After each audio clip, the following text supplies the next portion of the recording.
இப்பொழுது எங்கள் இறப்பின் வேளையிலும் வேண்டிக் கொள்ளும். ஆமென். தந்தைக்கும் மகனுக்கும் தூய ஆவியாருக்கும் ஆட்சி உண்டாவதாக. தொடக்கத்தில் இருந்தது போல இப்பொழுது எப்பொழுது என்றிருப்பதாக. ஆமென். ஓ என் இயேசுவே, எங்கள் பாவங்களை பொறுத்தருளும், நரக நெருப்பிலிருந்து எங்களை மீட்டருளும், எல்லோரையும் விண்ணலக பாதையில் நடத்தியலும். உமது இறக்கை யாருக்கு தேவேருளை சிறப்பான உதவிரியும் அதிதூதரான மருந்த மேக்கேலே, தேவதூதரான மருந்த கபிரியலே, ரபேலே, அப்போஸ்தலரான மருந்த ராயப்பரே, சின்னப்பரே, அருளப்பரே, நாங்கள் எத்தனை பாவிகளாக இருந்தாலும் நாங்கள் வேண்டிக் கொண்ட 53 மணித்தவத்தை உங்கள் தோத்திரங்களோடு ஒன்றாக கூட்டி புனித தேவமாதாவின் திருப்பாதத்தில் பாத காணிக்கையாக வைக்க பிரார்த்தித்துக் கொள்கிறோம்.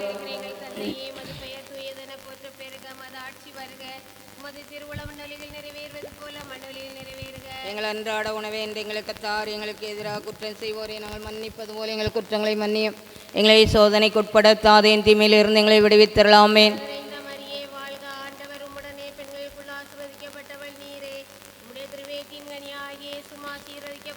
புனித மரியே, இறைவனின் தாயை, பாவிகளாக இருக்கிற எங்களுக்காக இப்பொழுது எங்களை இறப்பின் வேளையில் வேண்டிக் கொள்ளாமேன். தொடக்கத்திலே இருந்த போல இப்பொழுது எப்பொழுது என்றென்று இருப்பதாக. ஆமேன்.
சரிக்கா, சரிங்க.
திருப்பலியா உடைந்ததனால் அது திருப்பலியா கொலைகள் பெறுவது கரும்பலியா கொலைகள் பெறுவது கரும்பலியா உலகினை போக்கும் கோவழியா இளைஞனுக்கு நன்றியின் பலியை செலுத்திடவாரி நன்றியின் பலியை செலுத்திடவாரி நன்மைகள் நாமே அடைவோம் வாரி.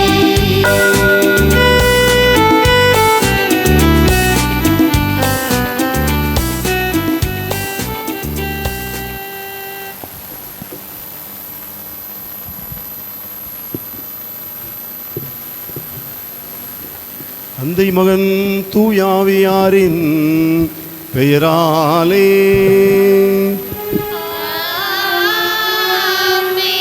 நம் ஆண்டவராகிய இயேசு கிறிஸ்துவின் அருளும் கடவுளின் அன்பும் தூயாவியாரின் நட்புறவும் உங்கள் அனைவரோடும் இருப்பதாக.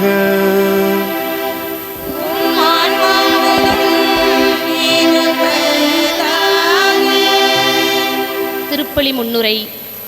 இறை இயேசுவில் பிரியமானவர்களே, திருக்குடும்ப திருவிழாவினை கொண்டாடி மகிழ குடும்பமாக திருப்பலியில் பங்கேற்க வந்துள்ள உங்கள் அனைவரையும் திருக்குடும்பத்தின் பெயரால் அன்புடன் வரவேற்பதில் பெருமை கொள்கிறது எம் மரியாயின் சேனை. திருக்குடும்பம்தான் தொடக்க திரு அவையின் முன்மாதிரி என்கிறார் திருத்தந்தை புனித 2ஆம் ஜான் பால். குடும்பம்தான் சமூகத்தின் அடிப்படை அமைப்பு என்கிறார் நமது திருத்தந்தை பிரான்சிஸ் அவர்கள். இவ்வாறு திரு அவையாக சமூகமாக நிறைந்து இருக்கும் குடும்பங்களின் இன்றைய நிலையை நாம் கூர்ந்து பார்க்க தாயாம் திரு அவை இன்று நம்மை அழைக்கின்றது. இன்று குடும்பங்கள் சமூகத்திலும் திரு அவையிலும் உறவின் குழுவாக உள்ளதா என்று சிந்திப்போம். குடும்பமாக ஆலய வழிபாடுகளில் பங்கேற்பது, குடும்பமாக அமர்ந்து உண்பது, குடும்பமாக ஜெபிப்பது என்று காண்பதே மிக அரிதாகி போய்விட்ட இந்நாட்களில் நாம் யோசேப்பு, அன்னை மரியாள், குழந்தை இயேசு என்ற திருக்குடும்பத்தை நம் வாழ்வில் பின்பற்ற அழைக்கப்படுகின்றோம்.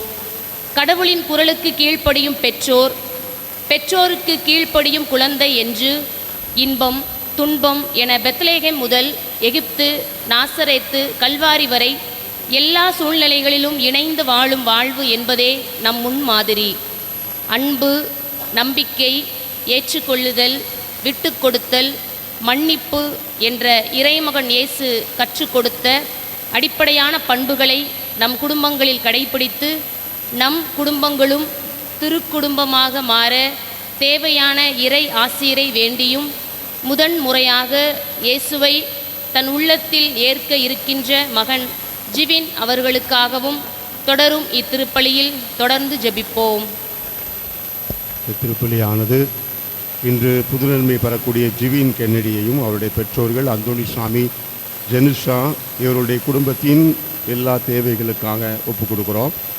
அந்தோணி, பாத்திமா இவர்கள் குடும்பத்துக்கு இந்த ஆண்டு முழுவதும் இறைவன் செய்த நன்மைகளுக்கு நன்றியாகவும், மனைவி பாத்திமா, மகள் மரிய செல்வி, மருமகன் ஜேம்ஸ், பேத்தி ஜோனிஷா, பேரன் ஜோயல் இவருடைய உடல் உள்ள சுகத்துக்காகவும், பேரன் பேத்தி கல்வியிலும் ஒழுக்கத்திலும் சிறந்து விளங்கும்படியாக 25ஆம் ஆண்டு எல்லாருக்கும் நல்ல ஆண்டாக அமைய வேண்டி குடும்பத்திலே மரித்த ஆன்மாக்களுடைய நித்திய இளைப்பாற்றிக்காக உத்திரிக்க சில ஆன்மாக்களுக்காக ஒப்புக் கொடுக்கிறார்கள்.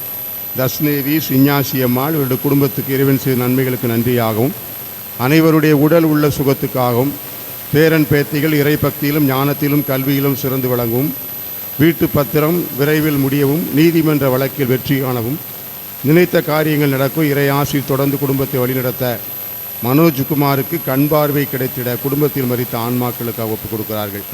மேரி ரஞ்சிதம் இவருடைய குடும்பத்தார் சார்பாக ரெபேக்கால், ரோகாஞ்சி சாமி, டாரிஸ், ஜோதி நாயகம், அனஸ்தாஸ், மரியமிக்கேல், அன்பு கிரேஸ், திமோதி பொன்னையாருடைய ஆன்ம இளைப்பாற்றிக்காக ஒப்புக் கொடுக்கிறார்கள்.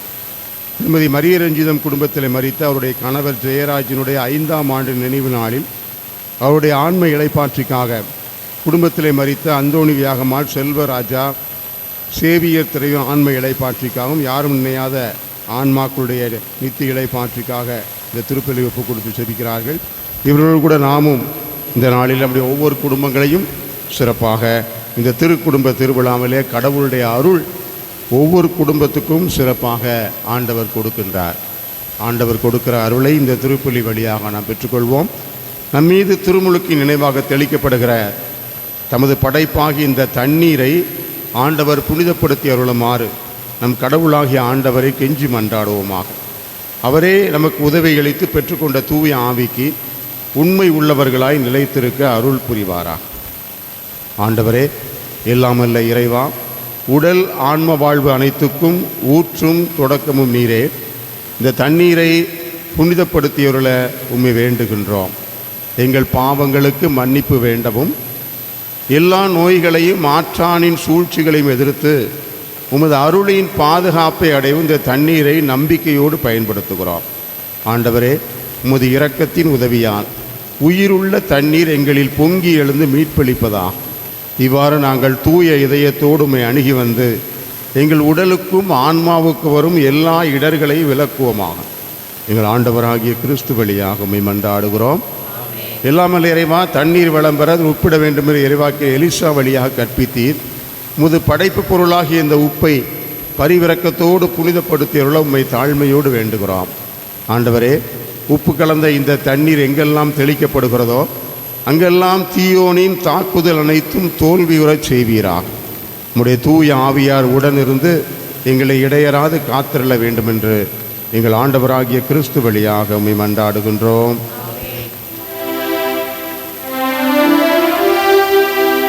ஆண்டவரே,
எல்லாமல்ல இறைவன் நம் பாவங்களிலிருந்து நம்மை தூய்மைப்படுத்துவாராக. இந்த நற்கருணை கொண்டாட்டத்தின் வழியாக அவர் தம்முடைய ஆட்சியின் விருந்தில் பங்கு கொள்ள நம்மை தகுதி பெறச் செய்வாராக. ஆமென்.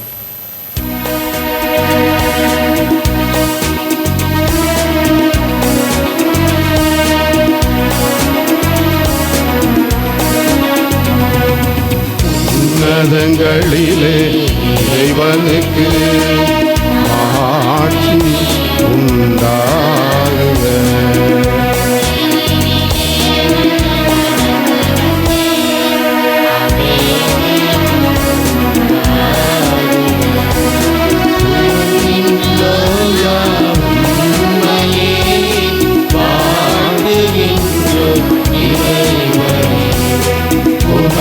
ஆராதனை புரிந்து உம்மை மகிமைப்படுத்துகின்றோம்.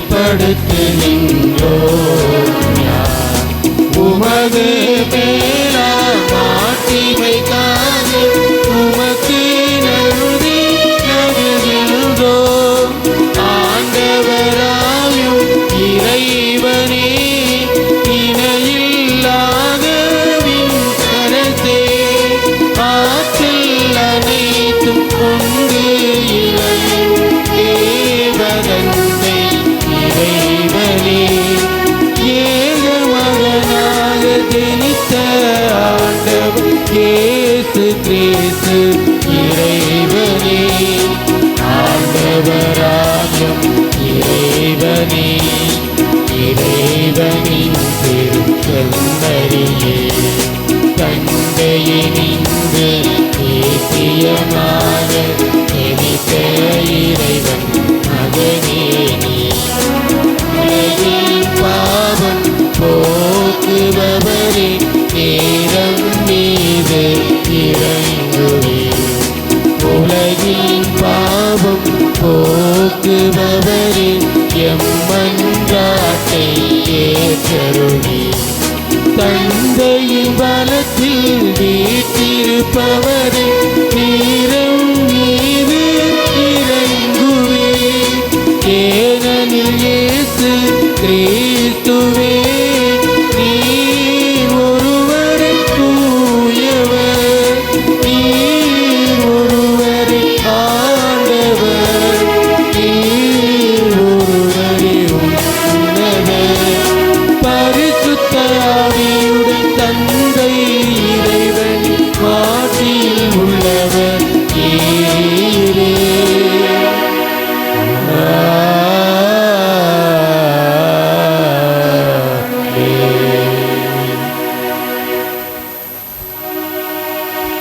மன்றாடுவோமாக.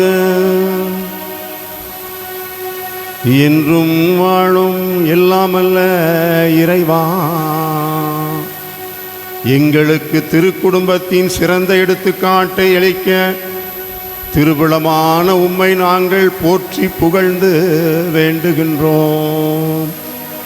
குடும்ப பண்புகளிலும் அன்பின் பிணைப்புகளிலும் நாங்கள் அதை பின்பற்றி உமது இல்லத்தின் நிலையான பரிசை மகிழ்வுடன் பெற்றுக்கொள்ள செய்வீராக. உம்மோடு தூயாவியாரின் ஒன்றிப்பில் இறைவனாய் என்றென்று வாழ்ந்து ஆட்சி செய்கின்ற எங்கள் ஆண்டவரும் திருமகனுமாகிய கிறிஸ்து வழியாக உம்மை மன்றாடுகின்றோம்.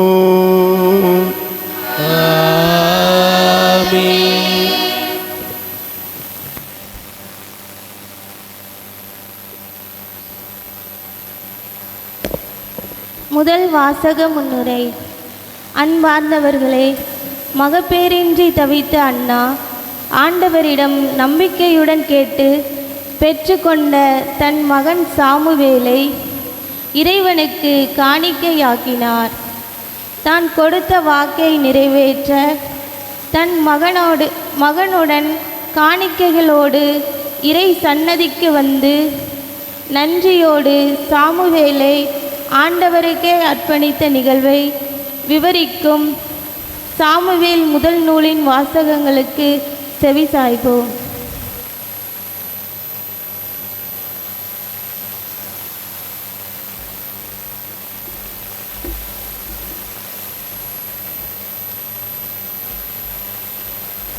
முதல் வாசகம். அவன் தன் வாழ்நாள் அனைத்தும் ஆண்டவருக்கே அர்ப்பணிக்கப்பட்டவன்.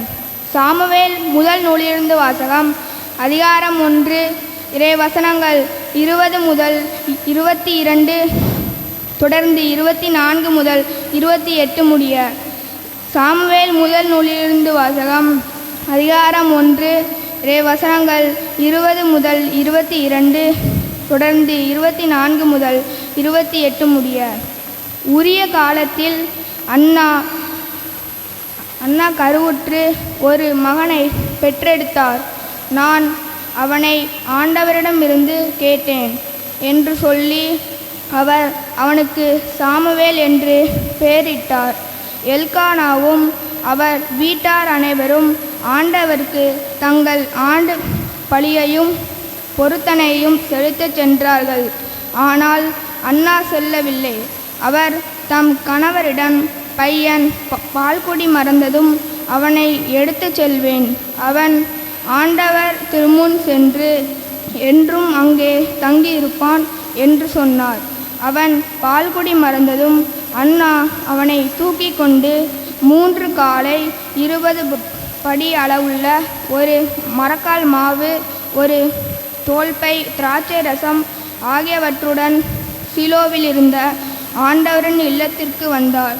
அவன் இன்னும் சிறு பையனாகவே இருந்தான். அவர்கள் காளையை பலியிட்ட பின் பையனை ஏலியிடம் கொண்டு வந்தார்கள். பின் அவர் கூறியது, என் தலைவரே, உம்மீது ஆணை. என் தலைவரே, உம்முன் நின்று ஆண்டவரிடம் வேண்டிக் கொண்டிருந்த பெண் நானே. இப்பையனுக்காகவே நான் வேண்டிக் கொண்டேன். நான் ஆண்டவரிடம் விண்ணப்பித்த என் வேண்டுகோளை அவர் கேட்டருளினார். ஆகவே நான் அவனை ஆண்டவருக்கு அர்ப்பணிக்கிறேன். அவன் தன் வாழ்நாள் அனைத்தும் ஆண்டவருக்கே அர்ப்பணிக்கப்பட்டவன். அங்கே அவர்கள் ஆண்டவரை தொழுதார்கள். இது ஆண்டவர் வழங்கும் அருள்வாக்கு.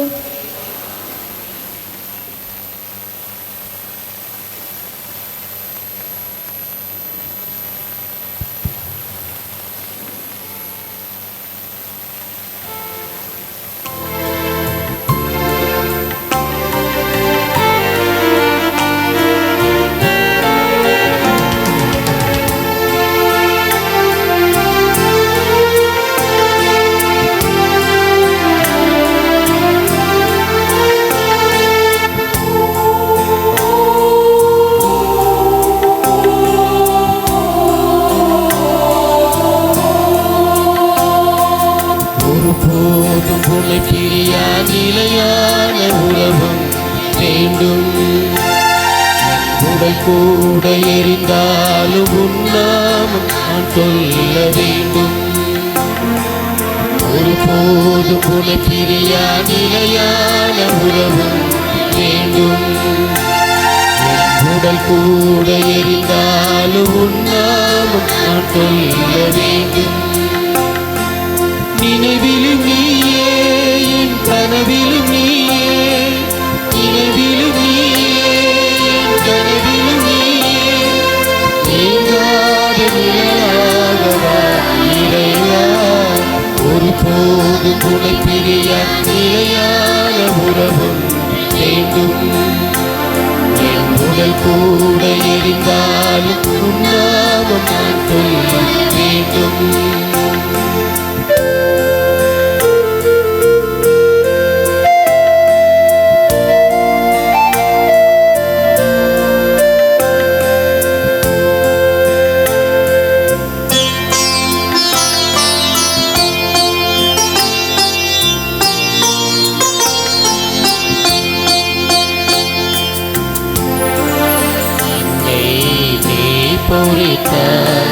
பேசொல்லி அன்பா என்னை அழைத்தார்.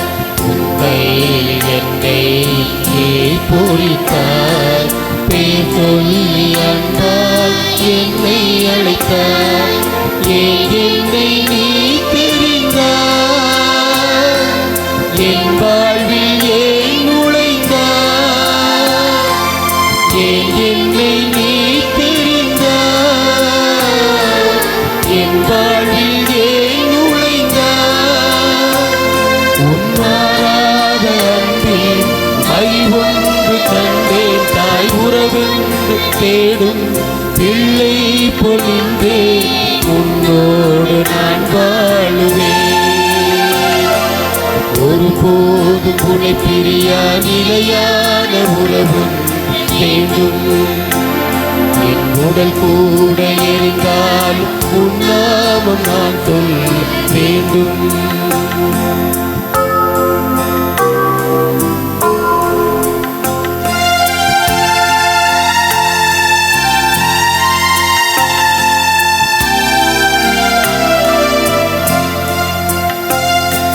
நீ தேடுமான் போல் தேடி வந்தேன். நீ இன்றி வாழ்வில்லை என்றுணர்ந்தே. நீ தேடுமான் போல தேடி வந்தே. நீ இன்றி வாழ்வில்லை என்றுணர்ந்தே. என்னுள்ளே வாழும் தெய்வம், என்னை நீ ஆளும் தெய்வம். என்னுள்ளே வாழும் தெய்வம், என்னை நீ ஆளும் தெய்வம். எங்கே சினியே என் உள்ளமின்றாய். எங்காது முன்னே நீதானி சென்றாய். உன்னோடு நான் வாழுவேன்.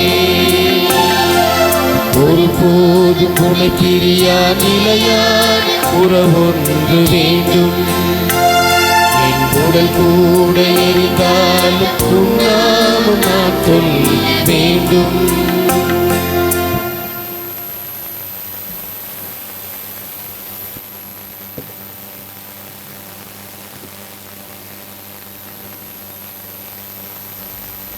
இரண்டாம் வாசக முன்னுரை. அன்பார்ந்தவர்களே, கடவுளிடம் நாம் உறுதியான நம்பிக்கை கொண்டு எதை கேட்டாலும் நாம் பெற்றுக்கொள்கிறோம். இறைவன் தந்த புதிய கட்டளையின்படி ஒருவர் மற்றவரை அன்பு செய்ய வேண்டும். அவருடைய கட்டளைகளை நாம் கடைபிடிக்கும் போது அவரோடு இணைந்திருப்போம், கடவுளும் நம்மோடு இணைந்திருப்பார் என்று கூறும் திருத்தூதர் யோவான் எழுதிய முதல் திருமுகத்தின் வாசகத்திற்கு செவிமடுப்போம்.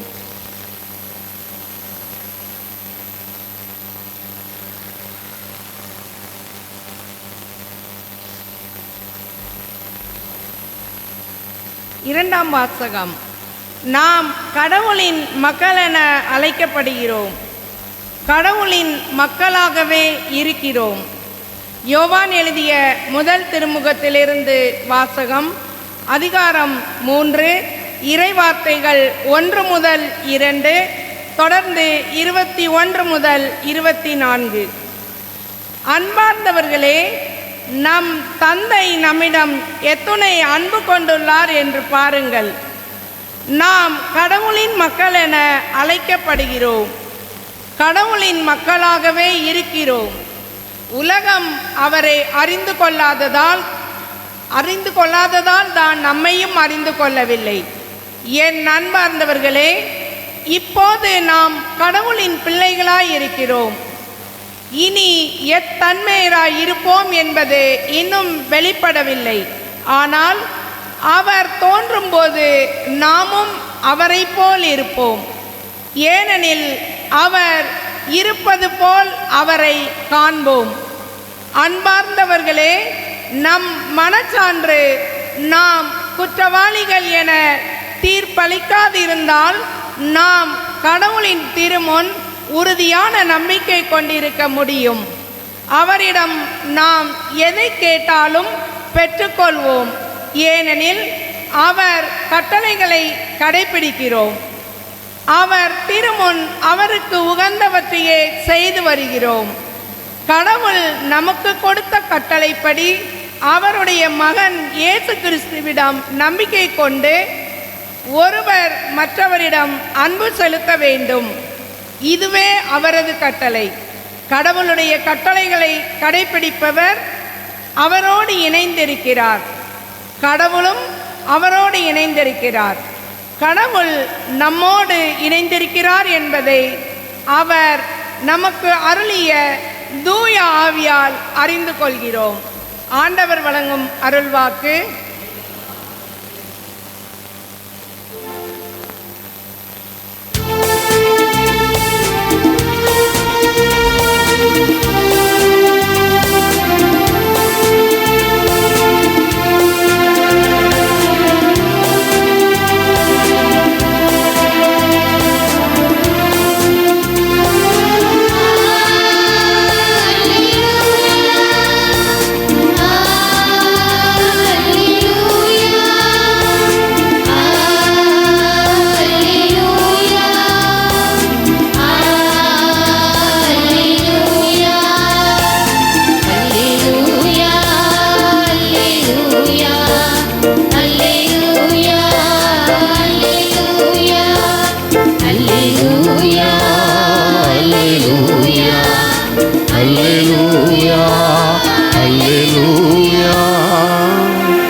திருமகனின் வார்த்தைகளை மனத்தில் இருத்தும்படி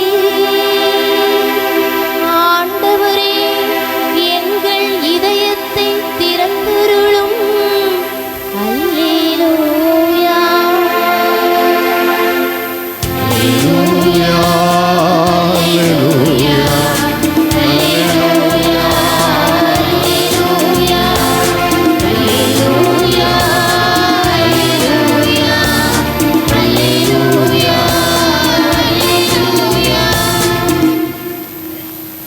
ஆண்டவர் உங்களோடு இருப்பாராக.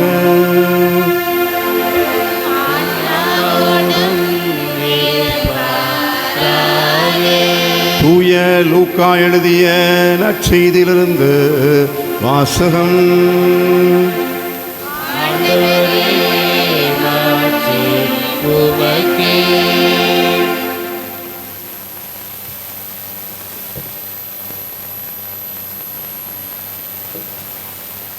அதிகாரம் 2, 41 முதல் 52 வரை உள்ள இறைவார்த்தைகள்.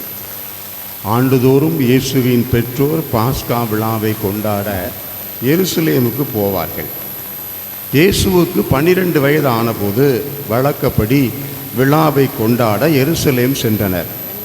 விழா நாட்கள் முடிந்து அவர்கள் திரும்பிய போது சிறுவன் இயேசு எருசலேமில் தங்கிவிட்டார். இது அவருடைய பெற்றோருக்கு தெரியாது. பயணிகள் கூட்டத்தில் அவர் இருப்பார் என்று எண்ணினர். ஒரு நாள் பயணம் முடிந்த பின்பு உறவினரிடையும் அறிமுகமானவர்களிடையும் அவரை தேடினர். அவரை காணாததால் அவரை தேடிக்கொண்டு எருசலேமுக்கு திரும்பிச் சென்றார்கள். 3 நாட்களுக்கு பின் அவரை கோவிலில் கண்டார்கள். அங்கே அவர் போதகர்கள் நடுவில் அமர்ந்து அவர்கள் சொல்வதை கேட்டுக்கொண்டும் அவர்களிடம் கேள்விகளை எழுப்பிக் கொண்டும் இருந்தார். அவற்றை கேட்ட அனைவரும் அவருடைய புரிந்து கொள்ளும் திறனையும் அவர் அளித்த பதில்களையும் கண்டு மலைத்து போயினர். அவருடைய பெற்றோரும் அவரை கண்டு வியப்பில் ஆழ்ந்தனர். அப்பொழுது அவருடைய தாய் அவரை நோக்கி, மகனே, ஏன் இப்படி செய்தாய்? இதோ பார், உன் தந்தையும் நானும் உன்னை மிகுந்த கவலையோடு தேடிக்கொண்டிருந்தோமே என்றார். அவர் அவர்களிடம், நீங்கள் ஏன் என்னை தேடினீர்கள்? நான் என் தந்தையின் அலுவல்களில் ஈடுபட்டிருக்க வேண்டும் என்பது உங்களுக்கு தெரியாதா என்றார். அவர் சொன்னதை அவர்கள் புரிந்து கொள்ளவில்லை. பின்பு அவர் அவர்களோடு சென்று நாசரேத்தை அடைந்து அவர்களுக்கு பணிந்து நடந்தார். அவருடைய தாய் இந்நிகழ்ச்சிகளையெல்லாம் தமது உள்ளத்தில் பதித்து வைத்திருந்தார். இயேசு ஞானத்திலும் உடல் வளர்ச்சியிலும் மிகுந்து கடவுளுக்கும் மனிதருக்கும் உகந்தவராய் வாழ்ந்து வந்தார். ஆண்டவரின் அருள்வாக்கு. கிறிஸ்துவே உமக்கு புகழ்.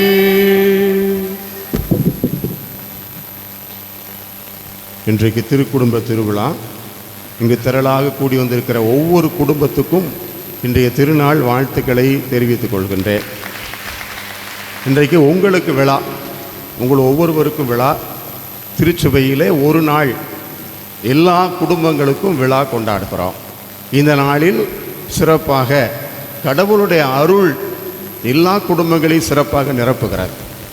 வந்தவர்களே, புளியங்குடியா சங்கரங்கோயிலான்னு தெரியல, அந்த பங்கில் இருக்கும்போது மே மாதம் சிஸ்டர்ஸ்லாம் வந்தாங்க. பிள்ளைங்களை தேவாலயத்திற்கு கூப்பிட வந்தாங்க.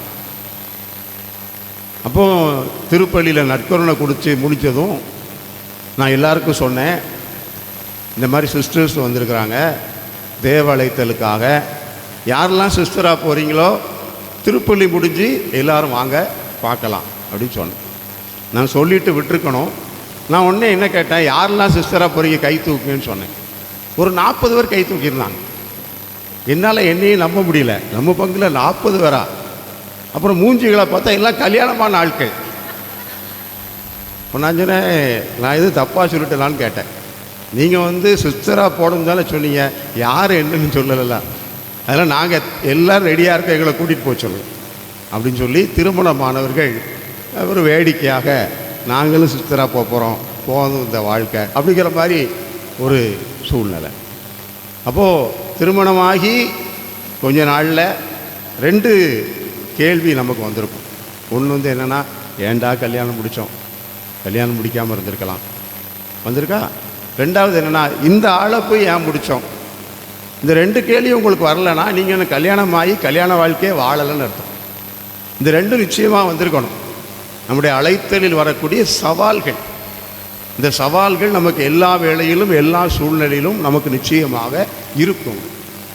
ஆனால் இந்த குடும்பத்துக்கான கடவுளுடைய புரிதல் என்ன, கடவுள் இந்த குடும்பத்தை எப்படி வைத்திருக்கிறார்.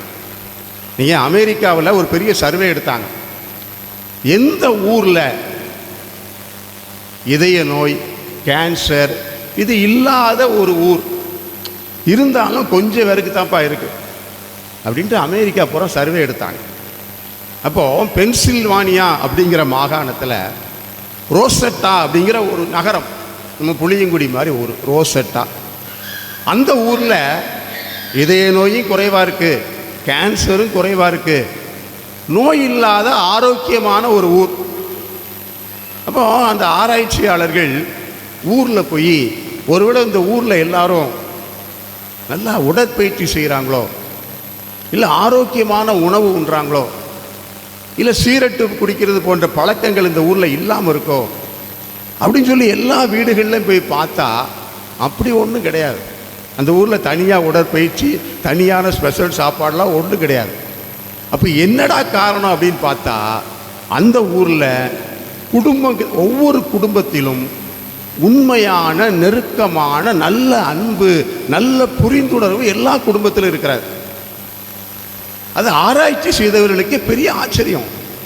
குடும்பத்திலே நெருக்கமான உண்மையான அன்பு உணர்வு இருந்தால் அந்த குடும்பமும் ஆரோக்கியம், அந்த ஊரும் ஆரோக்கியமாக இருக்கிறது. அதுதான் கடவுளுடைய திட்டமும் கூட. 2 கொரிந்தியர் 13வது அதிகாரம் 13வது வசனத்தில் பவுல் சொல்கிறார். 2 கொரிந்தியரில் கடைசி அதிகாரம் கடைசி வசனம்.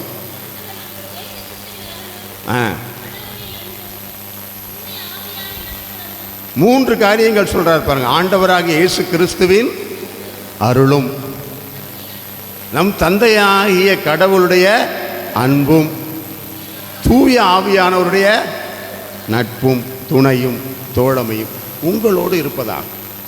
உங்களுடன் என்ன, ஒவ்வொரு குடும்பத்தோடும் இருப்பதாக. நம்ம திருப்பலியில் குருவானவர் தான் சொல்கிறார். திருப்பலி ஆரம்பிக்கும் போதே தந்தை மகன் தூய ஆவியின் பெயரால் ஆரம்பிக்கிறாரு.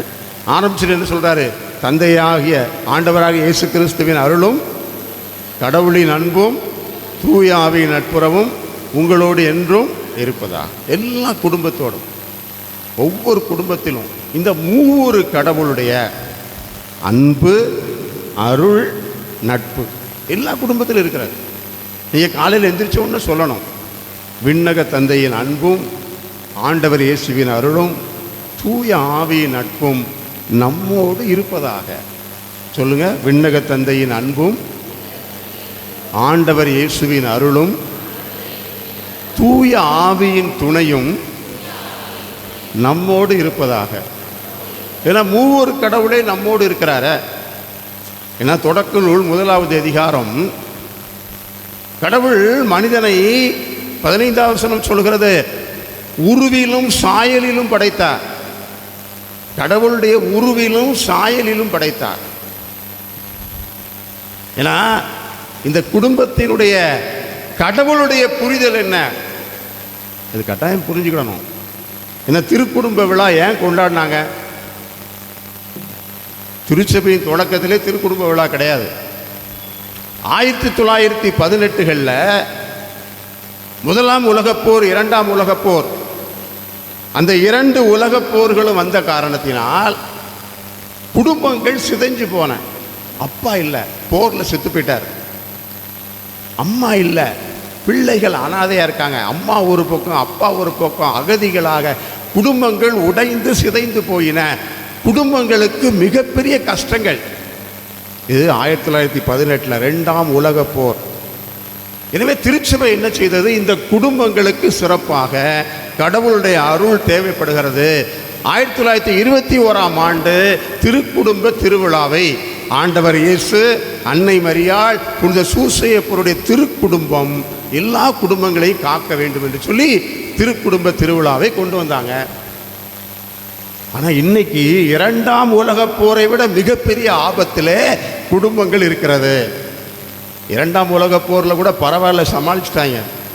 இன்றைக்கு குடும்பங்கள் சந்திக்கக்கூடிய சவால்கள் எதிர்பார்க்காது, கற்பனைக்கு இல்லை. அன்றைக்கு ஒருத்தர் சொல்கிறாங்களே, அக்காவுக்கு கல்யாணம், வீட்டில் இருந்து கல்யாண மண்டபத்துக்கு கூட்டிகிட்டு போகிறாங்க. தங்கச்சிக்காரி வீட்டில் இருந்துட்டு வரமாட்டாங்க. அக்காவுக்கு கல்யாணம், எல்லாரும் போகிறாங்க, வா கோயிலுக்கு போகணும், கல்யாண மண்டபத்துக்கு போகணும், வரமாட்டாங்க. ஏன்னா கல்யாண மண்டபத்துக்கு போனால், கோயிலுக்கு போனால் செல்ஃபோனில் கேம் விளையாட முடியாது. செல்ஃபோனில் கேம் விளையாட முடியாது. அதனால் எது முக்கியம்? செல்ஃபோனில் கேம் விளையாடுறதா அக்காவுக்கு கல்யாணமா? செல்ஃபோனில் கேம் விளையாடுறது தான். அதனால் உட்காந்து கேம் விளையாடிட்டு இருக்கா. யார் கூப்பிட்டாலும் வரல. அப்பா அம்மாவுக்கு என்ன செய்யன்னு தெரியல. இந்த பிரச்சனை 20 வருஷத்துக்கு முன்னாடி கிடையாது. இப்போ உள்ள பிரச்சனைகள் அதிகமான பிரச்சனைகள். ஏன்னா நீதிமன்றங்களில் அதிகமாக கூட்டம் இருக்கிறது குடும்ப நீதிமன்றம், டைவர்ஸ். என்ன காரணம்?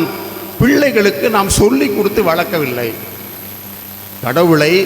கடவுளுடைய வார்த்தையை, குடும்பம் கடவுளுடைய திட்டத்தில் எங்கே இருக்கிறது? குடும்பத்தில் கடவுளுடைய அருள் எப்படி செயல்படுகிறது? அப்பா அம்மாவுக்கு தெரியல, பிள்ளைகளுக்கும் தெரியல. 2 ஆப்ப 2 கலண்டாப்ப. அப்பா அம்மாவுக்கே தெரியல, பிள்ளைகளுக்கு எப்படி சொல்லுவாங்க? எனவே தான் பெற்றோர்களுக்கு தெரிந்து அதை பிள்ளைகளுக்கு சொல்லிக் கொடுக்க வேண்டுமே. அப்ப பைபிள் என்ன சொல்கிறது? மனிதனை கடவுள் தன் உருவிலும் தன் சாயலிலும் படைத்தார். உரு என்ன? கடவுளுடைய உரு என்ன? நீங்கள் சீராக்கு 17ஆம் அதிகாரத்தில் முழுசும் வாசிக்கிறோம். கடவுளுடைய உரு மனுஷில் என்னெல்லாம் இருக்குது மனுஷனுக்குள்ள. அப்போ சீராக்கு சொல்லுகிறது, கடவுளுடைய வலிமை, கடவுளுடைய ஆற்றலை மனிதனுக்கு கொடுத்தார். மனிதனுக்கு 5 அறிவை கொடுத்தார், 6வது அறிவை கொடுத்தார், 7வது பகுத்துணரும் கொடையை கொடுத்தார். சீராக்கு 17 புறம் வாசிக்கிறோம். இது கடவுளுடைய உரு. ஏன்னா ஒரு மிருகத்தால், ஒரு பறவையால் இது மாதிரி கோயிலை கட்ட முடியாது. ஒரு கூடை மட்டும்தான் கட்டும். அந்த காலத்துலேருந்து எப்படி கூடு கட்டுச்சோ 10,000 வருஷமாக அதே கூடு தான், அதே மாதிரி கூடு தான். ஆனால் மனுஷன் அப்படி இல்லை. ஒரு வீடு மாதிரி இன்னொரு வீடு இல்லை. இது யாரு? இது கடவுளுடைய உரு. கடவுளுடைய சாயல் என்ன? அதான் ஆதாமை படைத்த போது கடவுள் சொன்னார், ஆதாம் தனிமையாக இருப்பது நல்லதல்ல. தொடக்க 2ஆம் அதிகாரத்தில் வாசிக்கிறோம். நல்லதல்ல. ஏன்னா ஆதாம் தனியா இருந்தா, அவன் தனிமையா இருந்தா கடவுளுடைய சாயல் இல்லை. கடவுளுடைய சாயல் தந்தை, மகன், தூய ஆவி 3 பேரும் ஒரே குடும்பமாக இருக்கிறார்கள். கடவுளுடைய சாயல் இது நமக்கு தெரிஞ்சிருந்தால், நான் திருப்பி ஒரு தடவை சொல்றேன் இதையெல்லாம். நம்முடைய குடும்பங்கள் எதன் அடிப்படையில் கட்டப்பட்டிருக்கிறது? கடவுளுடைய உருவிலும் கடவுளுடைய சாயலிலும். அது மட்டுமல்ல, மூவொரு கடவுள் குடும்பத்தோடு இருக்கிறார், குடும்பத்திலே தந்தையாக இருக்கிறார். நீங்கள் எரேமியா 31வது அதிகாரத்தில் முதல் வசனமே 31:1 சொல்கிறது, நான் உங்கள் எல்லா குடும்பங்களுக்கும் நான் தான் தந்தை, நீங்கள் என் பிள்ளைகள். கடவுள் குடும்பத்தோட உடன்படிக்கை செய்து கொண்டார். நான் உங்கள் குடும்பத்தில் இருக்கிறேன், நான் உங்கள் குடும்பத்தில் இருப்பேன். அதான் எபேசியர் 3:14-15 பவுல் சொன்னார். உலகத்தில் இருக்கிற எல்லா குடும்பங்களுக்கும் கடவுள் தந்தையாக இருக்கிறார். அப்போ கடவுள் நம் ஒவ்வொரு குடும்பத்திலும் இருக்கிறார். எப்படி? அவருடைய பிரசன்னம் இருக்கிறது 1, அவருடைய சாயல் இருக்கிறது 2. 3வது எப்படி? கடவுள் 3 பணிகளை செய்கிறார். 1 என்ன? படைப்பு. 2வது உலகத்தை காத்தல். 3வது என்ன பணி கடவுளுக்கு? 1 படைப்பு, படைக்கிறார். 2வது உலகத்தை காக்கிறார். 3வது என்ன பணி கடவுளுக்கு? என்னது 2 பணி நீங்கள் சொல்லிடுவீங்க, 3வது சொல்ல மாட்டீங்க. அதனால தான் சொல்ல வரேன். கடவுள் உலகத்தை படைத்தார், கடவுள் உலகத்தை காப்பாற்றுகிறார். 3வது பணி என்ன? இயேசு எதுக்கு இந்த உலகத்துக்கு வந்தார்? இயேசு ஏன் இந்த உலகத்துக்கு வந்தார்? உலகத்தை மீட்க வந்தார். கடவுளுடைய 3வது பணி மீட்பு, மீட்க வேண்டும். இப்போ குடும்பங்களில் முதல் 2 பணி கொஞ்சம் கொஞ்சம் ஒரு மாதிரி நடக்குது. ஏன்னா கடவுளுடைய 3 பணியையும் கடவுள் குடும்பத்துக்கு கொடுத்தார், கணவனுக்கும் மனைவிக்கும் கொடுத்திருக்கிறார். பாருங்க, ஒரு போப்பாண்டவருக்கு கிடைக்காத ஒரு விஷயங்க. போப்பாண்டவருக்கோ ஒரு ஆயருக்கோ ஒரு கருதினாலுக்கோ கிடைக்காத ஒரு பெரிய ஆசீர்வாதம் என்ன? கடவுள் அவருடைய பணியை, அவருடைய சாயலை, அவருடைய உருவை கணவனுக்கும் மனைவிக்கும் கொடுத்திருக்கிறார். எனக்கெல்லாம் அது சான்ஸ் கிடையாது. ஒவ்வொரு கணவன் மனைவியும் கடவுளுடைய கரமாக, உருவாக, சாயலாக இருந்து அந்த பணியை செய்கிறார்கள். எப்படி? கடவுள் நேர படைக்கல, கணவன் மனைவி வழியாகத்தான் படைக்கிறார். கடவுள் உலகத்தை நேரடியாக காக்கல, நேரடியாக உலகத்தை காப்பாற்றல, கணவன் மனைவி வழியாக, தாய் தகப்பன் வழியாக இந்த உலகத்தை காப்பாற்றுகிறார்.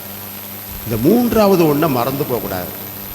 மற்ற குடும்பங்களுக்கும் கிறிஸ்தவ குடும்பத்துக்கு உள்ள வித்தியாசம் அதுதான்.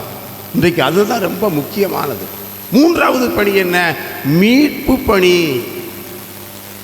ஏன்னா நல்லா சம்பாதிக்கிறோம், பிள்ளைகளை பெற்றுக்கிட்டோம், பிள்ளைகளை வளர்க்குறோம். இது மனுஷ வாழ்க்கை இல்லை. ரோட்டில் போகிற நாய் கூட குட்டி போட்டு பிள்ளைகளை வளர்த்துக்கிட்டு இருக்கு. நீ உனக்கு அதுக்கு என்ன வித்தியாசம்? இல்லை பறவைகள் செய்கிறது. அதான் ஒரு கவிஞன் மதுக்கூர் ராமலிங்கிற கவிஞர் சொன்னான், உண்ணுவதும் உறங்குவதும் வாழ்க்கை என்றால் மண்ணும் மரமும் அதை செய்யும். ஆனால் கடவுளின் சாயல், கிறிஸ்துவின் அழைப்பை பெற்று தேர்ந்தெடுக்கப்பட்ட நமக்கு மூன்றாவது ஒரு பணி என்னன்னா மீட்கிற பணி. மீட்கிற, நம்முடைய குடும்பம் மீட்படைய வேண்டும். நம்ம புனிதர்களுடைய வாழ்க்கையில் பார்க்குறோமே, நம்முடைய குடும்பத்தில் வாழ்ந்த புனிதர்கள். ஏன்னா புனிதர்களுடைய வாழ்க்கையை பார்த்தா பைபிள் வசனம் புரியும், நம்ம குடும்ப சூழ்நிலை புரியும். புனித எலிசபெத் கொன்னோரி மோரா ஒரு புனிதர். புனித எலிசபெத் கொன்னோரி மோரா இத்தாலி நாட்டில் பிறந்து வாழ்ந்தாங்க. அவருக்கு ஒரு வக்கீல் திருமணம் முடிச்சு வச்சாங்க. இவங்க கொஞ்சம் ஆள் கலராக அழகாக இருப்பாங்க, அவர் கொஞ்சம் சுமாராக இருப்பார். கல்யாணம் முடிஞ்ச புதுசில் ஊரெல்லாம் கூட்டிகிட்டு அலைஞ்சார், ஏன் மனைவி பெருமையாக சொன்னார். ஆனால் கொஞ்ச நாளில் மனைவி மேலே இவருக்கு சந்தேகம் வந்துருச்சு. மனைவியை பார்த்தே பொறாமப்பட்டார். நம்மளை விட அவள் அழகாக இருக்கா, சந்தேகம் வந்தது. என்ன சொன்னார்? வீட்டை விட்டு வெளியே போகக்கூடாது. அப்புறம் போச்சு, உங்கள் அப்பா அம்மா தான் உன்னை கெடுக்காங்க, உங்கள் அப்பா அம்மா வீட்டுக்கு போகக்கூடாது. அப்புறம் கொஞ்ச நாள் போச்சு, உன் சொந்தக்காரங்க யார் வீட்டுக்கு நீ போகவும் கூடாது, அவங்க இங்கே வரவும் கூடாது. வீட்டுக்குள்ளே அடைஞ்சிட்ட, வீட்டை விட்டு வெளியே போகக்கூடாது. கணவனுடைய அதிகமான கட்டுப்பாடு, அவனுடைய கொடுமை, அடித்தான், குடிச்சிட்டு வந்து அடிப்பான். கொஞ்ச நாள் கழிச்சது இன்னொரு பெண்ணோடு அவனுக்கு தொடர்பு, அங்கேயே போய் இருப்பான். மனைவியை விட்டுட்டான். 5 வருஷத்தில் 4 பிள்ளைங்க, 2 பிள்ளை செத்து போச்சு, 2 பொம்பளை பிள்ளைங்க இருக்குது. இருந்த சொத்தை பூரா விற்று அந்த பொம்பளைகிட்ட கொண்டு கொடுப்பான். சொத்தை பூரா விற்று அவட்ட கொடுத்தான். சம்பாதிக்கிறது அங்கே கொண்டு கொடுப்பான். இந்த அம்மாவுக்கு கஷ்டம். இது தையல் தச்சு அதில் வரக்கூடிய காசை வச்சு 2 பொம்பளை பிள்ளைங்களை வளர்க்குறாங்க. இவ்வளவும் இந்த அம்மா கஷ்டப்படுறாங்க. திடீர்னு ஒரு நாள் வருவார், இருக்கிற காசை பூரா, இந்த அம்மா வச்சுருக்க காசை பூரா அள்ளி கொண்டு போயிடுவாப்புல.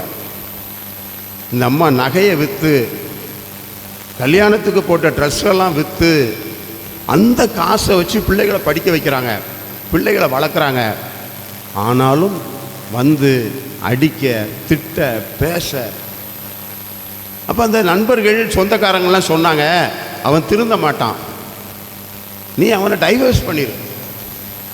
அந்த பொம்பளையிட்டே போய் கிடந்தது இல்லாமல் சொத்தை பூரா விற்று அவளுக்கு கொடுத்து, ஓம் பணத்தையும் எடுத்து ஒன்றையும் வந்து அடித்து டார்ச்சர் பண்ணுறான். அவன்லாம் மனுஷனா? அவங்க கூட நீ வாழ வேண்டாம், டைவர்ஸ் பண்ணு. எல்லாரும் சொல்கிறான். அவங்க ஆன்மீக குருவானவர்கிட்ட அவரும் சொல்கிறார், டைவர்ஸ் பண்ணிடுவோம், வேண்டாம். ஆனால் புனித எலிசபெத் கொன்னோரி மோரா அந்த மனைவி, அவன் நான் டைவர்ஸ் பண்ண மாட்டேன் பாருங்க. இதில் தான் இந்த 3வது விஷயம் இருக்குத, பிள்ளைகளை பெக்கிறது, குடும்பத்தை காப்பாற்ற 3வது விஷயம் இருக்குப்பாங்க.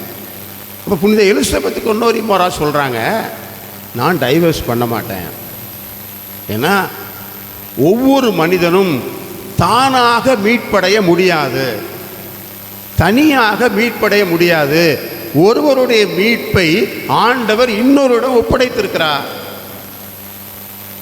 என் கணவனை ஆண்டவர் என்னிடம் ஒப்படைத்திருக்கிறார். அவன் மீட்படைவது என்னுடைய பொறுப்பு, என்னுடைய கடமை. அது கடவுள் கொடுத்திருக்கிறார். கடவுள் கொடுத்ததை நான் புறக்கணிக்க மாட்டேன், நான் புறந்தள்ள மாட்டேன். அவன்தான் எனக்கு கணவன், அவன் மீட்படைய வேண்டும். ஏன்னா அந்த அம்மா கணவன் அடிப்பான், அசிங்கமாக பேசுவான், திருப்பி பதில் ஒன்றும் சொல்ல மாட்டாங்க. அந்த கஷ்டம் வேதனை எல்லாத்தையுமே கணவன் மனம் மாறணும்னு கடவுளுக்கு ஒப்பு கொடுத்தாங்க. என் கணவன் மனம் மாறணும், அவன் மீட்படையணும்.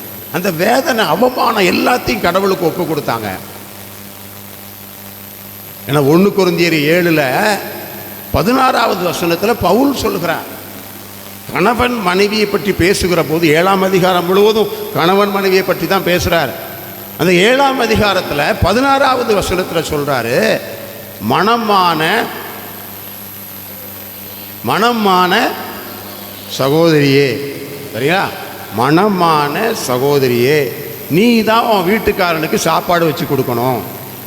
மனமான சகோதரியே, நீ தான் டிவியை பார்க்காம அவனுக்கு காப்பி போட்டு கொடுக்கணும். மனமான சகோதரியை, நீ தான் உன் பிள்ளைய வளர்க்கணும். மனமான சகோதரியை, நீ தான் வீட்டுக்காரனோட சேர்ந்து வேலை. அதெல்லாம் சொல்லலை அவர், அதெல்லாம் அவர் சொல்லலை. மனமான சகோதரியே, உன்னால் உன் கணவன் மீட்படையலாம் அல்லவா. அதுக்கடுத்து மனமான சகோதரனே, உன்னால் உன் மனைவி, இதுதான் முக்கியம். கணவனுக்கு சோறு பொங்கி கொடுக்கறது, வீட்டை பார்த்துக்கிறது, பிள்ளைகளை வளர்க்குறது, அது நாயும் வளர்க்கும் பூனையும் வளர்க்கும். நாய் போய் சாப்பாடு எடுத்து கொண்டு வந்து பிள்ளைக்கு கொடுக்கலையா? நாய்க்கு உனக்கு என்ன வித்தியாசம்? கடவுளுடைய சாயலிலும் உருவிலும் படைக்கப்பட்ட இயேசுவை நம்பி அவரால் மீட்கப்படுகிற நான் என் குடும்பத்தை நான் மீட்க வேண்டும். ஏன்னா நீங்கள் நல்ல பக்தியாக ஜெபம் பண்ணுறீங்கன்னு வச்சுக்கோங்க, பூசைக்கு வாதீங்க, ஜெபம் பண்ணுறீங்க, பைபிள் வாசிக்கிறீங்க அப்படின்னா மோட்சத்துக்கு போயிடலாமா? போக முடியாது, போக முடியாது. இந்த பொம்பளைங்களாம் நல்லா யோசித்துக்குவாங்க, தெரியாது, நீங்கள் தான் நம்ம பக்தியாக இருக்கீன்னு சொல்லுவாங்க. நீங்கள் மோட்சத்துக்கு போக முடியாது. ஏன்னா ஒரு மனைவி தான் மட்டும் மோட்சத்துக்கு போக வழியே கிடையாது. அதான் கை கட்டு கால் கட்டுக்கிறாங்க, 2 சேர்த்தான் கட்டி போட்டிருக்கு. போனால் 2 நரகத்துக்கு போகணும், இல்லைன்னா 2ம் அது நீங்கள் தான் முடிவு பண்ணணும். யார் ரொம்ப எங்கே இழுக்காங்கன்னு தெரியல இல்லையா? ஏன்னா 2 தவளையும் சேர்ந்து கிணத்தை தாண்டுது. ஒரு தவளை தண்ணிக்குள்ள வச்சுன்னா என்ன செய்ய? அது இழுக்கிறத பொறுத்து, சமாளிக்கிறத பொறுத்து இருக்கு. அதனால் நம்ம தப்பாக நினச்சே கூட என்ன தெரியுமா, நான் கடவுளுடைய பிள்ளையா இருக்க, மோட்சத்துக்கு போயிடுவேன், போகவே மாட்டேன். ஏன்னா உன் பணியை செஞ்சு முடிக்கல. உன் பணி என்ன? உன்னால் உன் கணவன் மீட்படைய வேண்டும், உன்னால் உன் மனைவி மீட்படைய வேண்டும். இந்த 3வது பணிதான் நான் கடவுளின் சாயல் என்பதற்கு அடையாளம். அப்போ புனித எலிசபெத் கொன்னோரி மோரா என்ன பண்ணாங்க? கடவுள்கிட்ட ஜெபிச்சாங்க. ஒரு பிள்ளைக்கு கல்யாணம் முடிச்சு கொடுத்துட்டாங்க, ஒரு பொண்ணு சிஸ்டராக போயிட்டா. இந்த அம்மா சோகம் இல்லாமல் படுத்தாங்க. அப்போ கூட வீட்டுக்காரர் வரல, அவங்க பிள்ளைங்க தான் பார்த்துக்கிட்டாங்க. 2 பொம்பளை பிள்ளையும் பார்த்துக்கிட்டாங்க. அம்மா இறந்துட்டாங்க. அந்த அம்மா இறந்ததுக்கு அப்புறம், உயிரோடு இருக்கும்போது அவன் வரல, இறந்ததுக்கு அப்புறம் வந்து அந்த அம்மா இருந்த ரூமில் வந்து அவன் அந்த இடத்துக்கு வந்ததும் அவனுக்கே மனசு குத்துது. ஆண்டவர் தூய ஆவியானவரை அவன் மீது பொழிகிறார். அங்கே முழங்கால் போட்டு கதறி அழுகிறான். எவ்வளோ ஒரு சிறந்த மனைவி, எவ்வளோ ஒரு சிறந்த தாய், நான் இழந்துட்டேனே அப்படின்னு கண்ணீர் விட்டு அழுகிறான். போய் பாவ சங்கீர்த்தனம் பண்ணி அவன் மனம் மாறி ஒரு குருமடத்தில் சேர்ந்து குருவானவராக மாறிட்டான். கிறிஸ்தோபர், அருள் திரு கிறிஸ்தோபராக மாறிட்டான். இந்த அம்மா கணவனை மீட்டு கொண்டார். வப்பாட்டியை வச்சு குடிகாரனா ஊதாரியா அலைஞ்ச ஒரு கணவன் மனைவியால் மீட்கப்பட்டான். அதனால தான் இந்த அம்மா புனிதரானாங்க. நல்லா தெரிஞ்சுக்கோங்க. நல்லா ஜெபம் பண்ணி நல்லா வாழ்ந்தாலும் புனிதராக முடியாது. உன் கணவன் மீட்படைந்தால் தான் நீ புனிதராக மாற முடியும். உன்னுடைய புனிதமான வாழ்க்கை உன் கணவனை மாற்றும். இந்த 1 கொரிந்தியர் 7:14 வசனத்தில் பவுல் சொல்கிறாரு. 14வது வசனம், என் வீட்டுக்காரர் சரியில்லை, என் வீட்டம்மா சரியில்லை, அவ திருந்த வேண்டாம், நீ திருந்து. முதல்ல நீ மாறினால், நீ புனிதமானால் நீ நம்பிக்கையானால் உன் கணவனும் மாறுவான். வாசிங்க 14வது வசனத்தை வாசிங்க.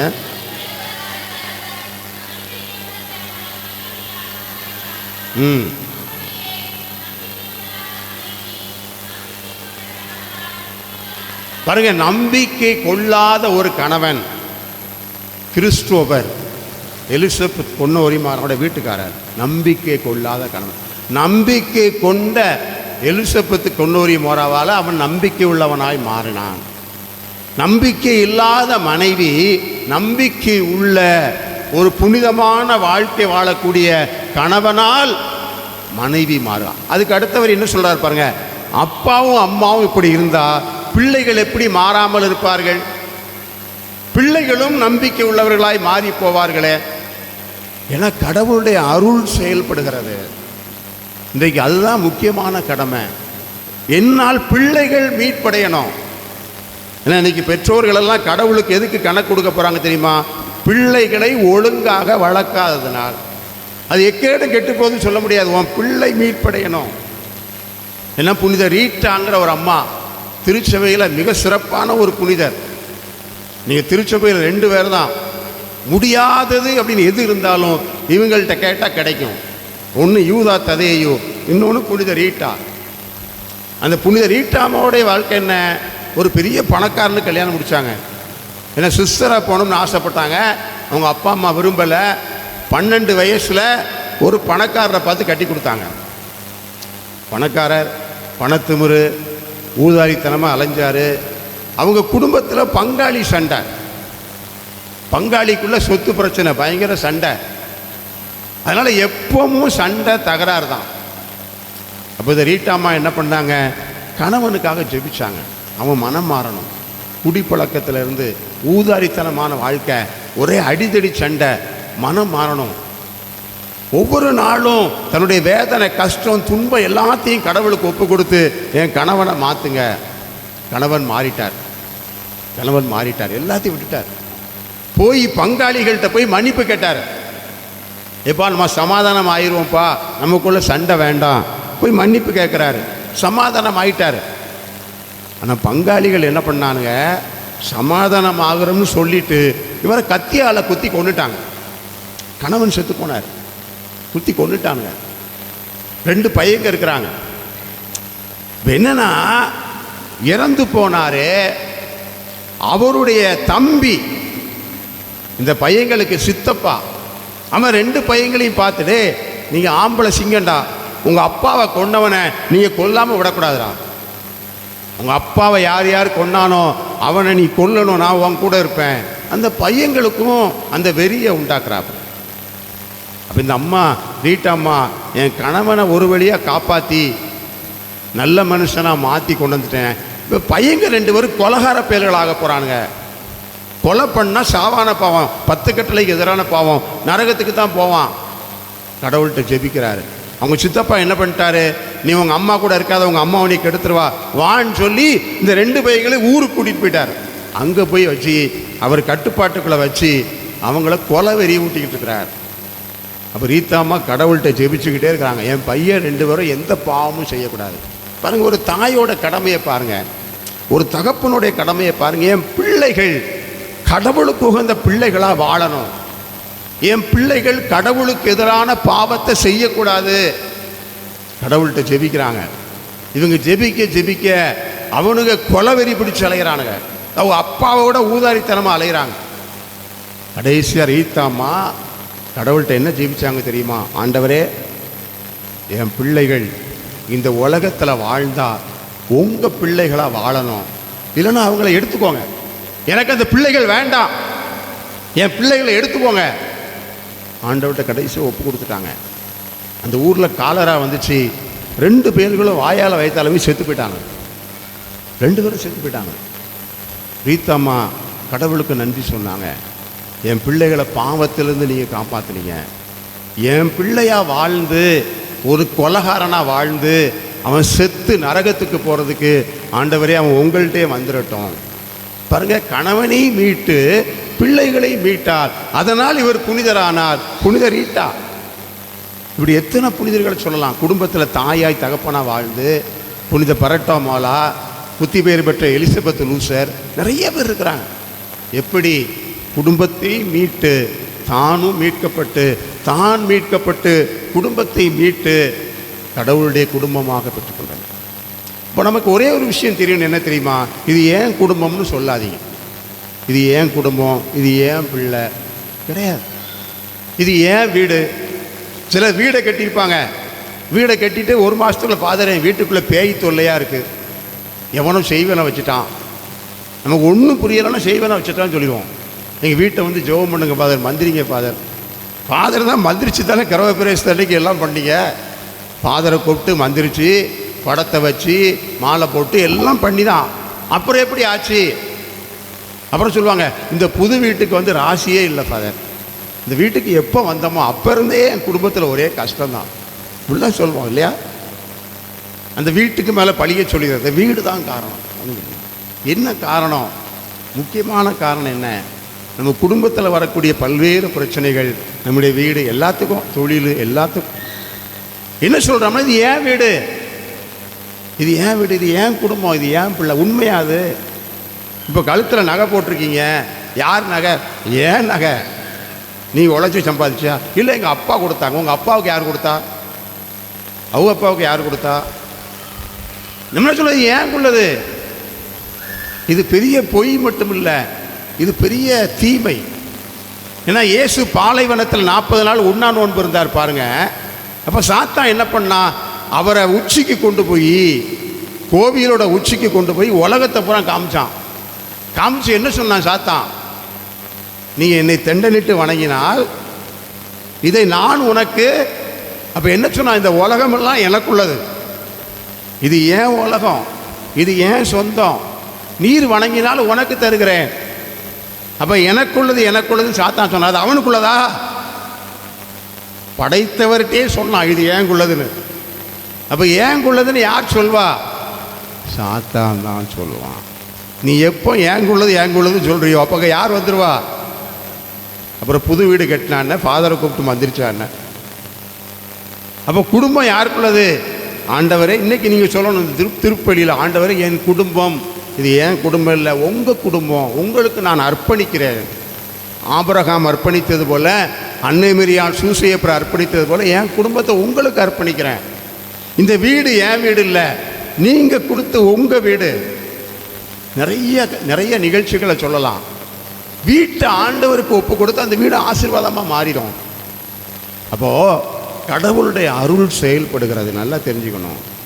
நான் கஷ்டப்படுதான், என் குடும்பத்தை எப்படி காப்பாற்ற போகிறேன், நான் என்ன செய்ய போகிறேன், இது உன் குடும்பமே கிடையாது. கடவுளாக இதுக்கு தகப்பனாக இருக்கிறாரு, கடவுளாக தாயாக இருக்கிறாரு, கடவுளாக பிள்ளையை கொடுத்துருக்கிறாரு. இப்போ புனித அகுஸ்தீனார் சொல்வார், எவ்வளோ பெரிய கஷ்டம், எவ்வளோ பெரிய சவால் வந்தாலும் கடவுளுடைய அருள் அதற்கு மேலாக எப்போதும் காத்து கொண்டிருக்கும். அந்த கடவுளுடைய அருளை பெற்றால் சவால்களிலே வெற்றி பெறலாம்.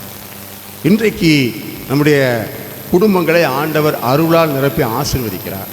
அப்போ ஒரு தாயாக, ஒரு தகப்பனாக கடவுள் விரும்புகிற அவருடைய சாயலான குடும்பத்தை நான் செய்யணும். ரொம்ப சிம்பிளான கேள்விங்க. நம்ம குடும்பம் நடத்துறது ரொம்ப சிம்பிளான கேள்வி. நீங்கள் வீட்டில் தினமும் ஜெபம் பண்ணுறீங்களா? நீங்கள் கேட்டு பாருங்கள். வீட்டில் ஜெபம் பண்ணுறீங்களா? எவ்வளவு நேரம்? ஒரு நாளைக்கு 1 மணி நேரமாவது ஜெபம் பண்ணணும். 1 மணி நேரமாவது. காலையில் 1/2 மணி நேரம், சாயந்தரம் 1/2 மணி நேரம்.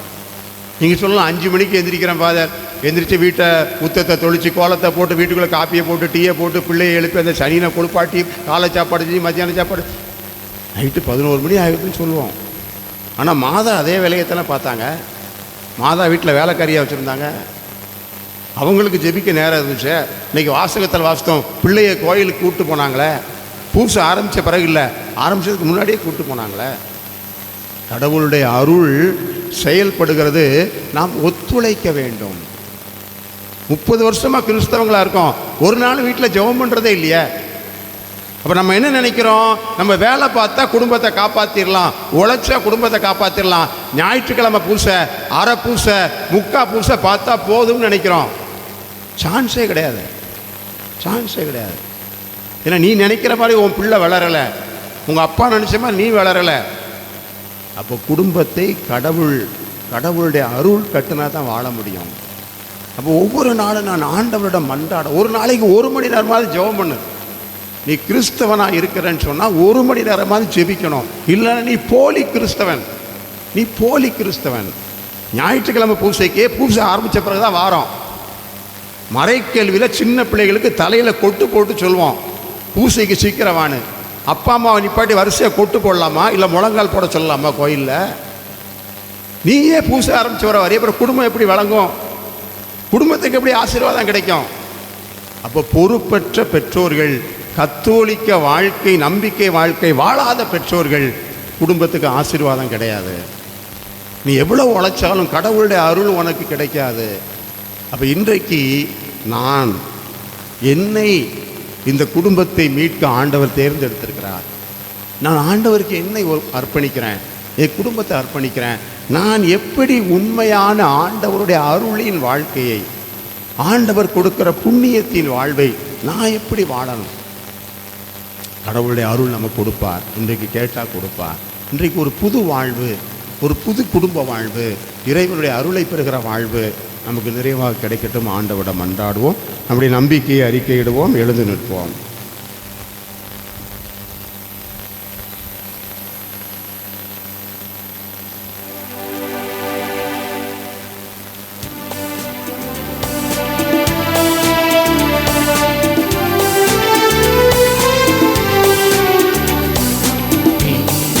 மண்ணையும் படைத்தவரா கடவுள் ஒருவர் இருக்கின்றார். தந்தை மகன் தூய ஆவியரால் ஒன்றாய் வாழ்வோரை நம்புகிறேன். தூய ஆவியின் வல்லமையால் இறைமகன் நமக்காய் மனிதரால் கன்னி மரியிடம் பிறந்தவரா இயேசுவை உறுதியை நம்புகிறேன். காத்துவை காத்தி பாடுபட்டார், சிலுவையில் இருந்து அடக்கப்பட்டார், 3ஆம் நாளில் உயிர்த்தெழுந்தார், இறப்பின் மீது தேர்ச்சி கொண்டார். விண்ணகம் வாழும் தந்தையிடம் அரியணை கொண்டு இருக்கின்றார். உலகம் முடியும் காலத்திலே நடுவரை திரும்பவும் வந்திடுவார். தூய ஆவியாரை நம்புகிறேன், பாரினில் அவர் துணை வேண்டுகிறேன். பாவ மன்னிப்பில் தூய்மை பெற்று பரிகார வாழ்வில் நிலைத்திடுவேன். திரு அவை உரைப்பதை நம்புகிறேன், புனிதர்கள் உறவை நம்புகிறேன். உடலின் உயிர்ப்பை நிலை வாழ்வை உறுதியுடனே நம்புகிறேன்.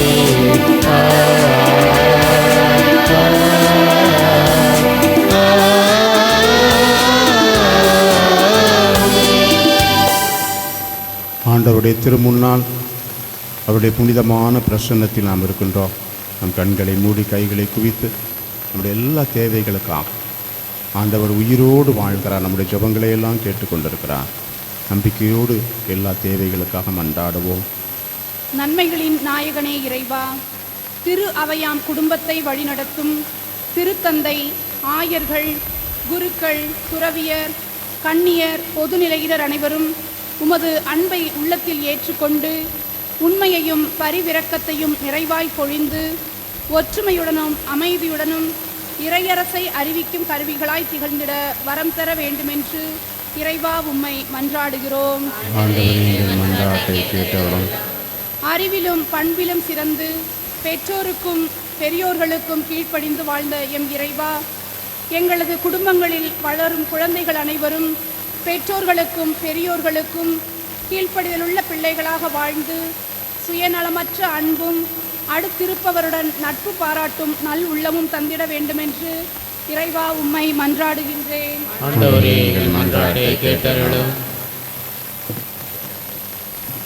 மனிதர்களை அன்பு செய்து நற்செய்தி அறிவித்திட மனிதனாய் பிறந்த எம் இறைவா, உம் பிறப்பின் மகிழ்வை எங்களோடு உள்ள ஏழை குடும்பங்களோடும் குழந்தைகளோடும் பகிர்ந்து கொள்ளவும், துன்பங்களில் அவதியுறும் மக்களுடன் பணிபுரியவும், அவர்களின் வாழ்க்கை ஆதாரங்களை உயர்த்தி உதவிட வரமருள வேண்டுமென்று இறைவா உம்மை மன்றாடுகின்றோம். அனைத்து உயிர்களையும் நேசிக்கும் அன்பு இறைவா, உம் மக்களாகிய நாங்கள் அனைவரும் குடும்ப கண்ணியத்தையும் ஒழுக்கம் நிறைந்த வாழ்வையும் கடைபிடிக்க அருள் தாரும். முரண்பட்ட கலாச்சாரங்களில் மூழ்கிவிடாமலும் பலவீனமான சீர்கேடுகள் இரையாகாமலும் உரிய வாழ்வின் தெளிவினை நாங்கள் கண்டுணர்ந்து வாழும் வரம் தர வேண்டுமென்று இறைவா உம்மை மன்றாடுகின்றோம்.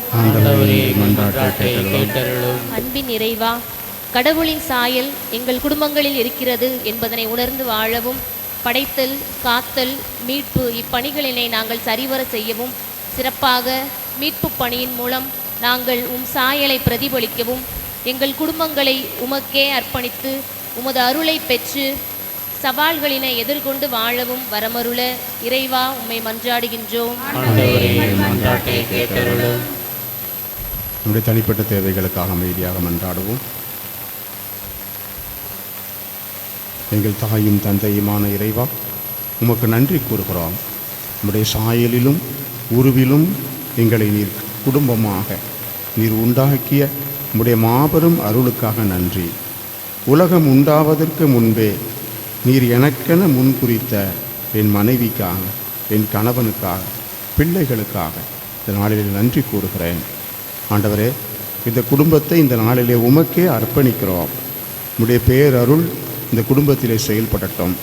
சிறப்பாக இந்த வாரம் முழுவதும் நாங்கள் மேற்கொள்ளப் போகிற எல்லா எங்கள் வாழ்வின் பணிகளிலே, எங்கள் எல்லா தேவைகளிலும், சிறப்பாக நாங்கள் சந்திக்கிற எல்லா சவால்கள், பிரச்சனைகள் எல்லாவற்றிலும் இந்த புதிய வாரம் முழுவதும் நீர் எங்களோடு இருந்து எங்களை வழிநடத்தும்படியாக, உம்முடைய பேரருளால் எங்களை காக்கும்படியாக, எங்கள் எல்லா தேவைகளையும் எங்கள் ஆண்டவராகிய கிறிஸ்து வழியாக உம்மை நோக்கி மன்றாடுகிறோம்.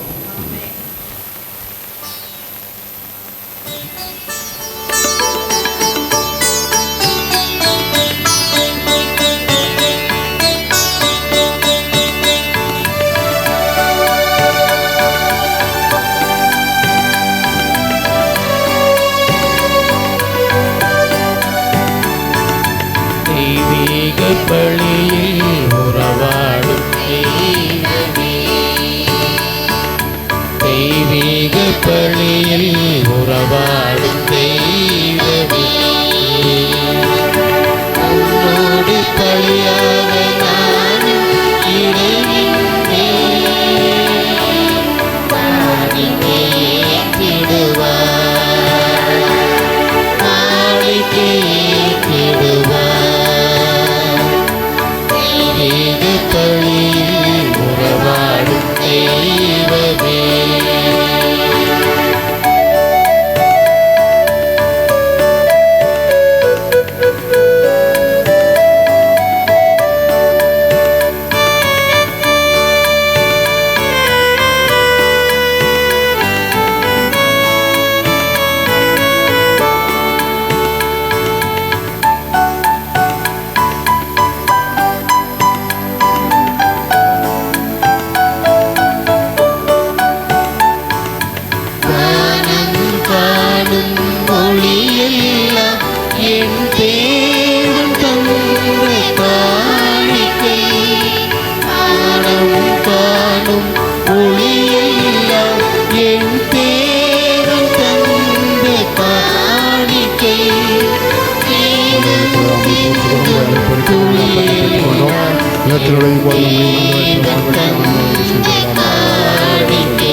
சொன்ன வழியெல்லாம் என் தேவன் தந்த காணிக்கை. வேதம் சொன்ன வழியெல்லாம் என் தேவன் தந்த காணிக்கை. பாதம் படைத்த கனியெல்லாம் என் தேவன் தந்த காணிக்கை. பாதம் படைத்த கனியெல்லாம் என் தேவன் தந்த காணிக்கை. இந்த நிலைவில் எங்கள் வாழ்வை காணிக்கை தந்தேன் உன் பலர் பாதம். சகோதர சகோதரிகளே, உங்களுடையதும் என்னுடையதுமான இந்த திருப்பலி எல்லாமல்ல தந்தையாக இறைவனுக்கு ஏற்றதாகும்படி மன்றாடுவோம்.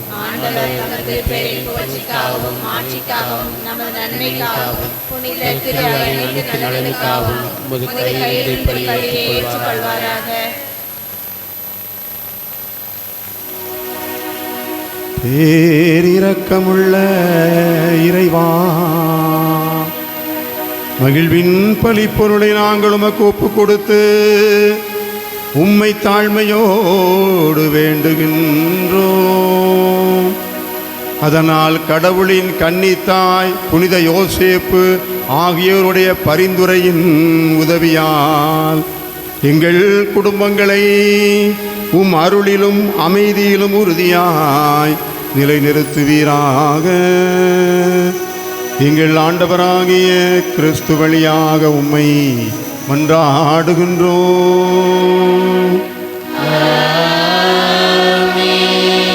ஆண்டவர் உங்களோடு இருப்பாராக.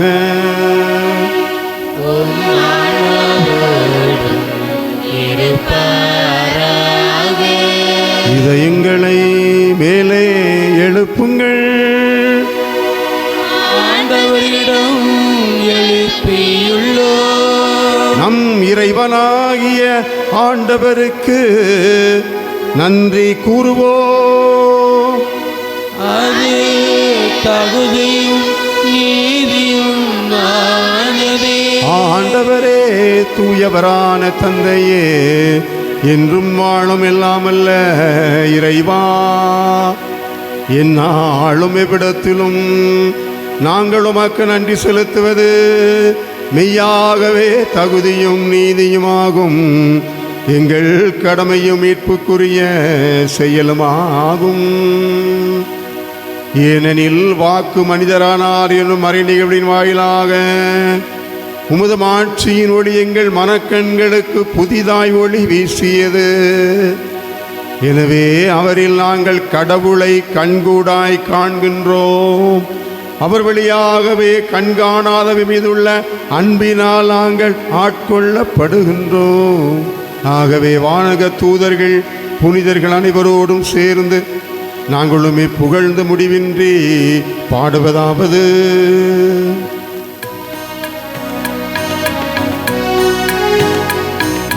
தூயவர் தூயவர் தூயவர் வான் படைகளின் கடவுளம் ஆண்டவர். பின்னகமும் மன்னகமும் உமது மாற்றியம் இணைந்துள்ளன.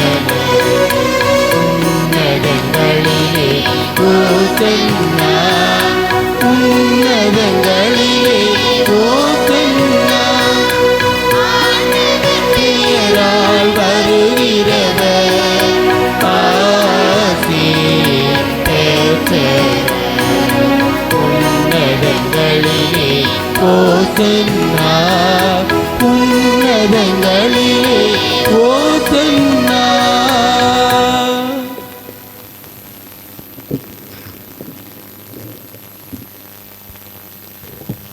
அன்னை மரியாள் மீது தூய ஆவியானவர் இறங்கி வந்தபோது அங்கு இயேசு உருவானார்.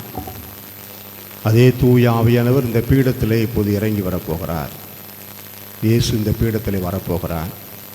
இந்த காணிக்கைகளும் நம்முடைய குடும்பத்தை ஒப்புக் கொடுப்போம். கணவனையும் மனைவியும் பிள்ளைகளையும் இந்த காணிக்கைகளோடு ஒப்புக் கொடுப்போம். அதோடு குடும்பத்தில் இருக்கிற எல்லா கஷ்டங்கள், வேதனைகள், துன்பங்கள், எல்லா கடன் பிரச்சனைகள், எல்லா நோய் நொடிகள் எல்லா இழப்புகள், கண்ணீர், கஷ்டம், வேதனை தூய ஆவியானவர் உருமாற்றுவார். ஆண்டவரே, நீர் மெய்யாகவே தூயவர், தூய்மை அனைத்துக்கும் ஊற்று. ஆகவே உம்முடைய ஆவியை பொழிந்து இக்காணிக்கைகளை தூய்மைப்படுத்த உம்மை வேண்டுகின்றோம். இவ்வாறு எங்கள் ஆண்டவர் இயேசு கிறிஸ்துவே திரு உடலும் திரு இரத்தமுமாக எங்களுக்கு இவை மாறுவனவாக. அவர் பாடுபட மனமு வந்து தம்மை கையளித்த போது அப்பத்தை எடுத்து நன்றி செலுத்தி அதை பிட்டு தம் சீடருக்கு அளித்து அவர் கூறியதாவது: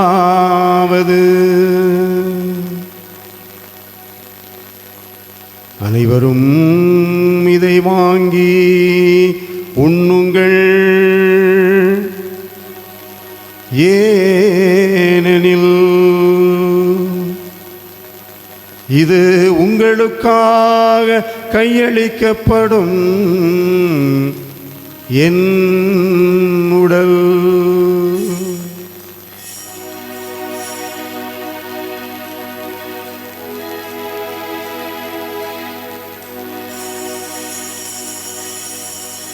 அவ்வண்ணமே உணவை அருந்திய பின் கிண்ணத்தையும் எடுத்து மீண்டும் உமக்கு நன்றி கூறி தம் சீடர்களுக்கு அளித்து அவர் கூறியதாவது: அனைவரும் இதை வாங்கி பருகுங்கள், ஏனெனில் இது புதிய நித்திய உடன்படிக்கைக்கான என் இரத்தம். இது பாவ மன்னிப்புக்கென்று உங்களுக்காகவும் எல்லாருக்காகவும் சிந்தப்படும். இதை என் நினைவாக செய்யுங்கள்.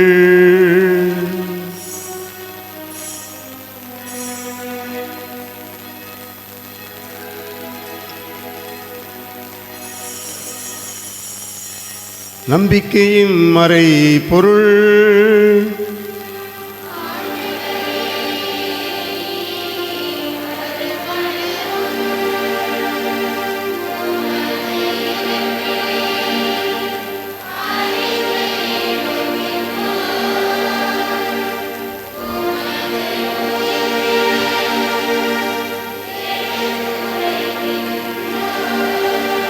ஆகவே ஆண்டவரே, நாங்கள் கிறிஸ்துவின் இறப்பினையும் உயிர்ப்பினையும் நினைவு கூர்ந்து வாழ்வு தரும் அப்பத்தையும் மீட்பளிக்கும் கிண்ணத்தையும் இப்பலிபீடத்தில் உமக்கு ஒப்புக் கொடுக்கிறோம்.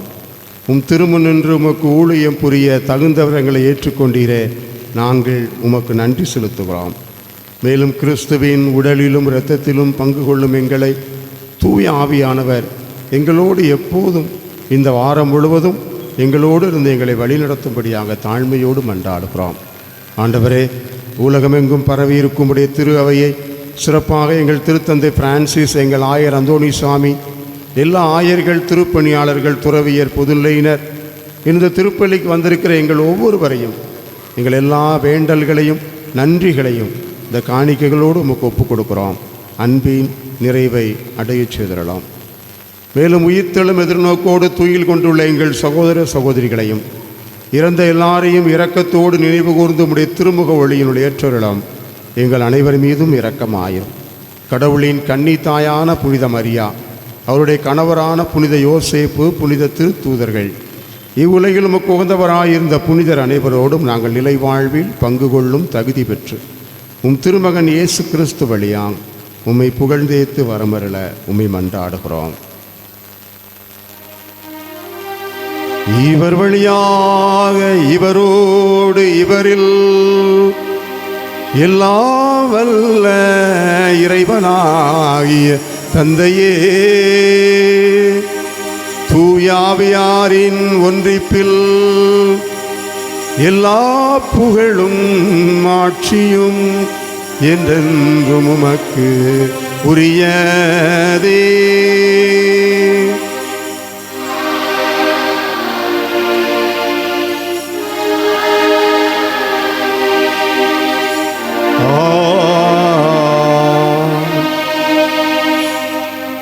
நம் ஆண்டவர் இயேசு நமக்கு கற்றுக் கொடுத்தவார் இவ்வுலகில் இறையாட்சி வர வேண்டுமென மன்றாடுவோம்.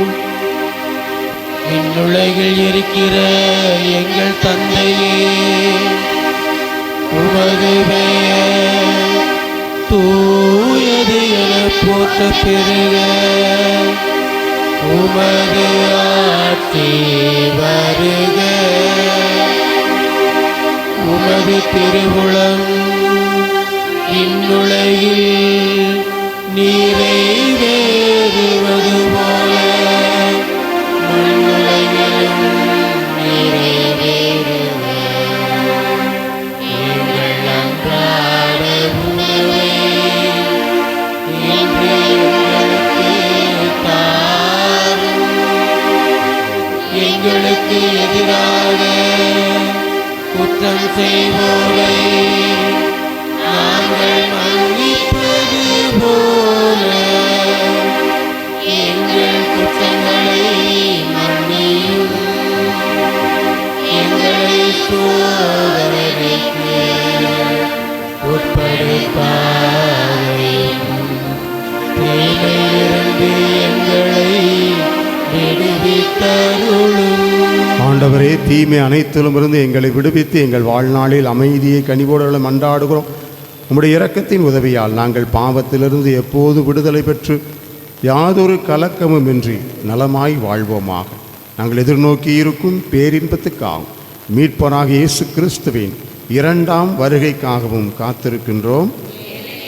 ஆட்சியும் வல்லமையும் ஆட்சியும் கூறியது. எங்கள் ஆண்டவரே இயேசு கிறிஸ்துவே, அமைதியை உங்களுக்கு விட்டுச் செல்கிறேன், என் அமைதியை உங்களுக்கு அளிக்கிறேன் என்று திருத்தூதர்களுக்கு சொன்னீரே. எங்கள் பாவங்களை எல்லாம் பாராமல் உம்முடைய திரு அவையை நம்பிக்கையை கண்ணோக்கி எங்கள் ஒவ்வொருவர் குடும்பத்துக்கும் அமைதியையும் ஒற்றுமையையும் நிறைவான வாழ்வையும் அளித்துள்ள திருவுளம் கொள்வீராக.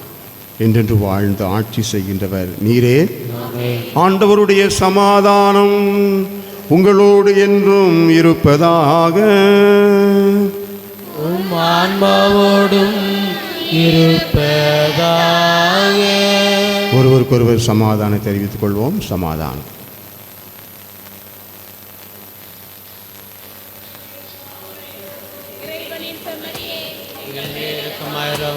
உலகின் பாவங்களை போக்கும் இறைவனின் செம்மறியே, எங்கள் மேல் இரக்கமாயிரும்.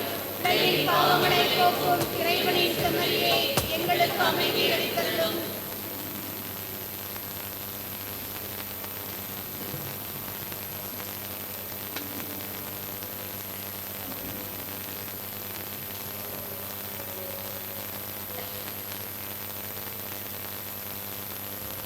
இதோ இறைவனின் செம்மறி, இதோ உலகின் பாவங்களை போக்குபவர். செம்மறியின் விருந்துக்கு அழைக்க பெற்றோர் பேறு பெற்றோர். ஆண்டவரே, தேவனுக்கு நான் தகுதியற்றவர், ஆனால் வார்த்தை மட்டும் சொல்லிடலாம், எனது ஆன்மா நலமடையும்.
ஜீவநாயகா அன்பாலே வாழும் தேவா சக்தியானவா ஜீவநாயகா அன்பாலே வாழும் தேவா ஆதி அந்தமா அருள் நீதி உண்மையா என்றென்றும் வாழும் தேவா சக்தியானவா ஜீவநாயகா அன்பாலே வாழும் தேவா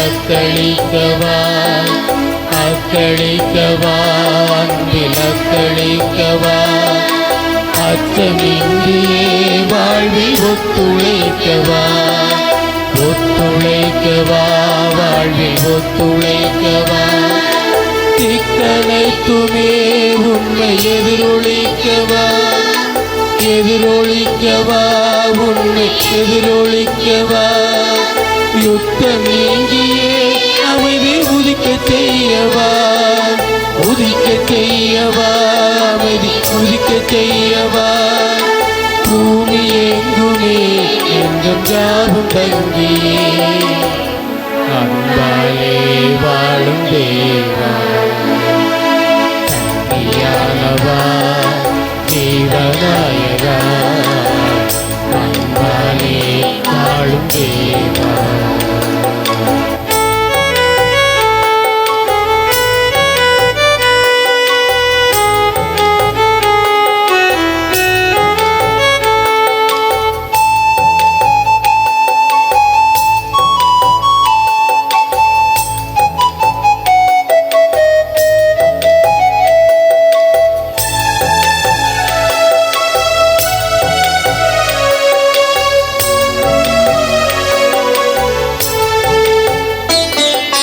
வறுமை போக்கியே வளமை மகிழ்வளிக்கவா மகிழ்வளிக்கவா வளமை மகிழ்வளிக்கவா சமத்துவத்திலே மனித மாண்புயர்த்தவா மாண்புயர்த்தவா மனித மாண்புயர்த்தவா ஆணவத்தையே வென்று பழியாற்றவா பழியாற்றவா வென்று பழியாற்றவா தாழ்த்தி கொண்டவர் உள்ள ஊக்கமூட்டவா ஊக்கமூட்டவா உள்ள ஊக்கமூட்டவா நீதி நேர்மையில் உன்னை ஆளும் நாளிலே அன்பாலே வாழும் தேவா சக்தியானவா ஜீவநாயகா அன்பாலே வாழும் தேவா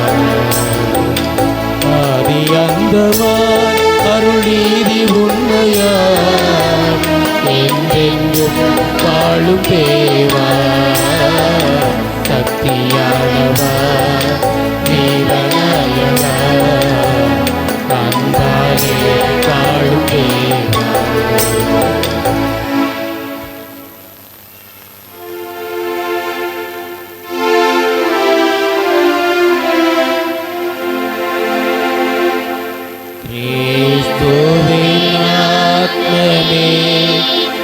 என்னை அச்சியும் கிறிஸ்துவின் தேவமே என்னை ரட்சியும் கிறிஸ்துவின் இரத்தமே என்னை பூர்ப்பியும் திருவிழா தீர்த்தமே என்னை தூய்ப்பியும் கிறிஸ்துவின் பாடுகள் என்னை தேற்றிட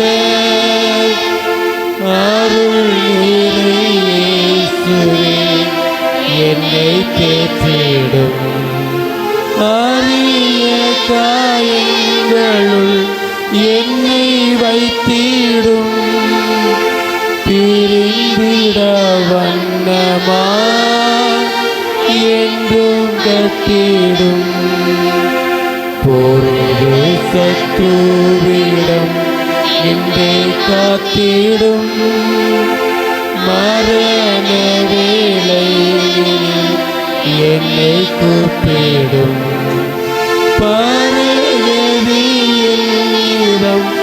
உன்னை வாழ்த்தவே வருக வென்றன்போடு என்னை ஏடும்.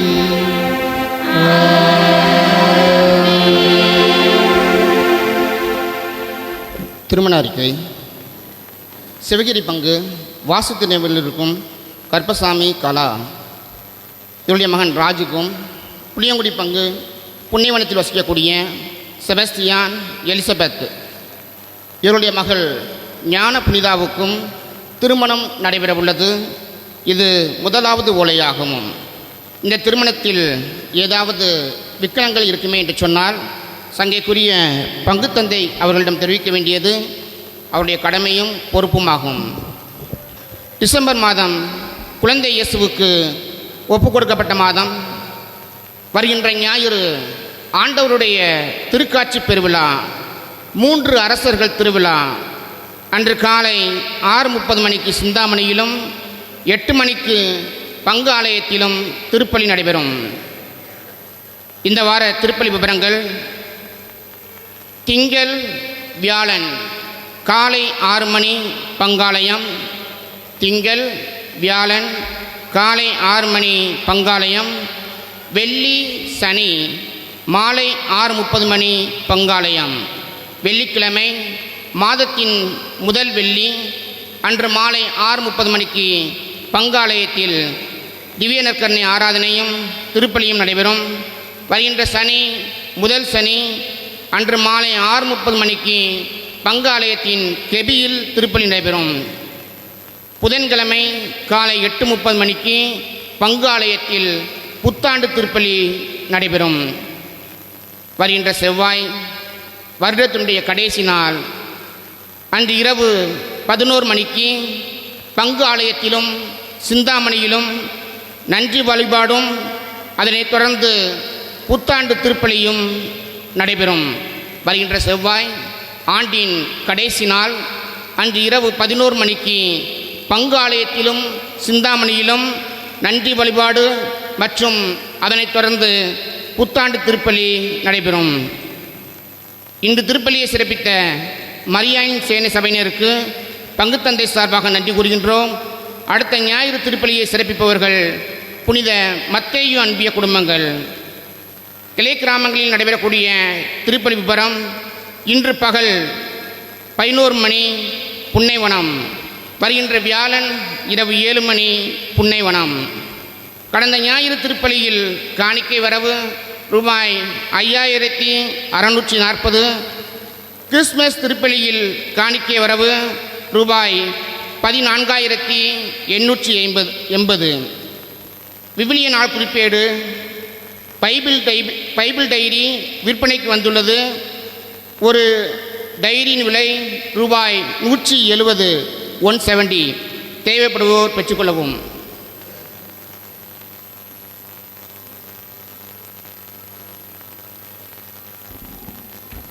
இயேசுவில் பிரியமானவர்களே, இன்று திருக்குடும்ப பெருவிழா. எனவே உங்கள் ஒவ்வொருவருக்கும் திருக்குடும்ப திருவிழா நல்வாழ்த்துக்களை தெரிவித்துக் கொள்வதில் மிகுந்த மகிழ்ச்சி அடைகின்றேன். இந்த நாளிலே நமது மத்தியிலே இங்கு வந்து நமக்காக திருப்பலி நிறைவேற்றி ஜெபித்தவர் நம்முடைய வட்டார அதிபர், நம்முடைய முன்னாள் பங்கு தந்தை அருட்தந்தை கென்னடி அவர்கள். தந்தை அவர்களுக்கு கடவுளை எழுப்பி நம்முடைய நன்றிகளையும் பாராட்டுகளையும் அன்போடு தெரிவித்துக் கொள்வோம். அன்புக்குரியவர்களே, கிறிஸ்து பிறப்பு விழா நிகழ்வுகள் நமது பங்கிலே மிக சிறப்பாக நடைபெற்றிருக்கிறது.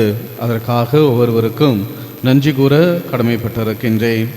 இந்த கிறிஸ்து பிறப்பு விழாவின் பொழுது முழுமையாக நமக்காக உதவி செய்தவர்கள், குறிப்பாக கடந்த ஞாயிற்றுக்கிழமை நடைபெற்ற திருப்பலி தொடர்ந்து கலை நிகழ்வுகள், அன்பிய கலை நிகழ்வுகள் நடைபெற்றது.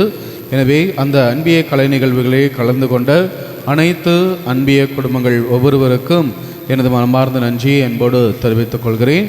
நாம் கூட்டத்தின் பொழுது பேசியதுபடி ஒரு பாடல், ஒரு நடனம் என்று சொல்லி மிக சிறப்பாக தயாரித்து இந்த விழாவை, கிறிஸ்து பிறப்பு விழாவை கொண்டாடுவதற்காக அந்த நிகழ்ச்சியை நல்ல முறையிலே மெருகூட்டினீர்கள். எனவே நடனமாடியவர்கள், பாடல் பாடியவர்கள், உற்சாகப்படுத்திய அன்பிய குடும்பங்கள் உங்கள் ஒவ்வொருவருக்கும் எனது மனமார்ந்த நன்றியை அன்போடு தெரிவித்துக் கொள்கிறேன். இந்த நிகழ்வை முன்னெடுத்து நடத்தியவர்கள் நம்முடைய ஆண்கள் மீட்பர் குழு. இவர்கள்தான் இந்த நிகழ்வை நடத்த வேண்டும், முன்கூட்டியே எவ்வாறு நடத்துவது என்று சொல்லியெல்லாம் திட்டமிட்டு இந்த நிகழ்வை நடத்தினார்கள். Andrew, Justin Devadas, Justin Raj, Sundar, John Jockin, Rex, Vimal, Paulraj ஆகிய ஒவ்வொருவருக்கும் நாம் கரவொலி எழுப்பி நம்முடைய நன்றிகளையும் பாராட்டுகளையும் அன்போடு தெரிவித்துக் கொள்வோம். அதேபோன்று அன்பிய கலை நிகழ்ச்சியின் பொழுது உணவு நமக்காக வழங்கியவர்கள் திரு ஜோசப் அமல்ராஜ், திரு ஜெயராஜ் இன்ஜினியர், திரு ஜஸ்டின் தேவதாஸ் அவர்களுக்கும் நமது நன்றியை அன்போடு தெரிவித்துக் கொள்வோம். கிறிஸ்மஸ் மரம் நன்கொடையாக நமக்கு கொடுத்தவர்கள் கடற்கரை சிந்தாமணி, ஜேம்ஸ் சிந்தாமணி அவர்களுக்கும் நமது நன்றியை அன்போடு தெரிவித்துக் கொள்வோம். அதேபோன்று அன்பிய நிகழ்ச்சியின் பொழுது சிறப்பு பரிசுகள் மற்றும் பரிசுகள் வாங்கி கொடுத்து நம்மை உற்சாகப்படுத்தியவர் திரு ஜோசப் அமல்ராஜ் அவர்களுக்கும் நிகழ்ச்சியின் பொழுது கேக் வாங்கி கொடுத்தவர்கள் நவீன், ரம்யா, ஜெய்சிங், செலினா இவர்களுக்கு கரவொலி எழுப்பி நம்முடைய நன்றிகளையும் பாராட்டுகளையும் அன்போடு தெரிவித்துக் கொள்வோம். அன்புக்குரியவர்களே, இந்த ஆண்டு மிக சிறப்பாக நம்முடைய ஆலயம் சுத்தம் செய்வதிலிருந்து குடில் போன்ற நிகழ்வுகளை எல்லாம் முன்னெடுத்து செய்தவர்கள் நம்முடைய பங்கில் செயல்படக்கூடிய ரஃபேல் இளைஞர் குழுவை சார்ந்த ஒவ்வொரு உறுப்பினரும். ஏனென்று சொன்னால் நம்முடைய ஆலயம் கிட்டத்தட்ட 35 அடி உயரம் இருக்கிறது.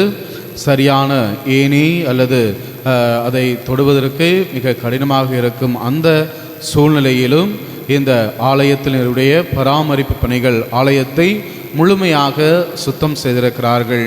ஒற்றையடித்தல், ஆலயத்தை சுத்தம் செய்தல், எல்லா நிகழ்வுகளிலும் கடினப்பட்டு உழைத்திருக்கிறார்கள்.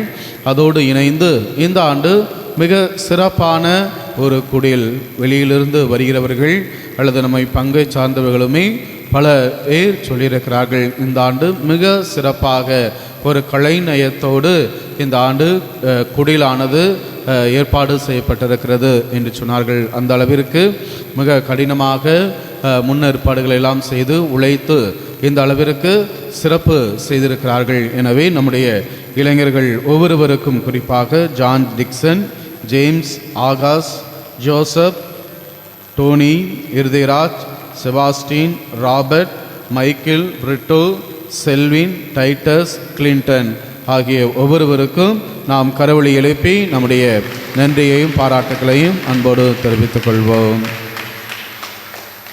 அதேபோன்று கிறிஸ்து பிறப்பு விழா திருப்பலியின் பொழுது நமக்காக கேக் வாங்கி கொடுத்தவர்கள் அந்த குடும்பத்தாருக்கும் நாம் கரவொலி எழுப்பி நம்முடைய நன்றிகளையும் பாராட்டுகளையும் அன்போடு தெரிவித்துக் கொள்வோம்.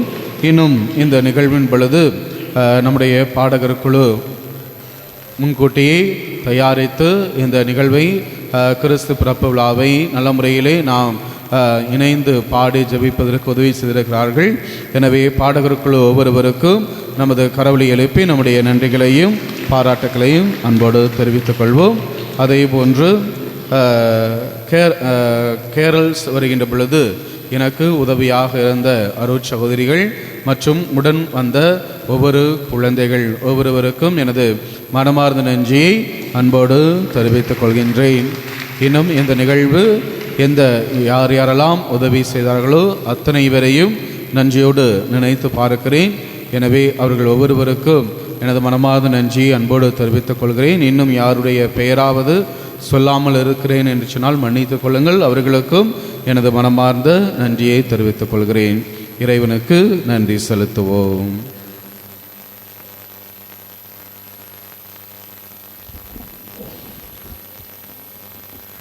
மன்றாடுவோமாக.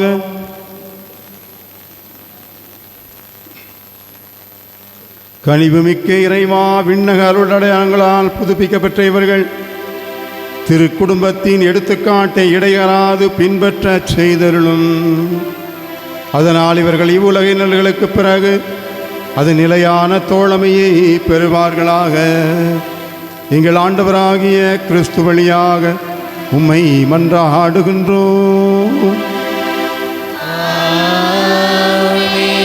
ஆண்டவர் உங்களோடு இருப்பாராக.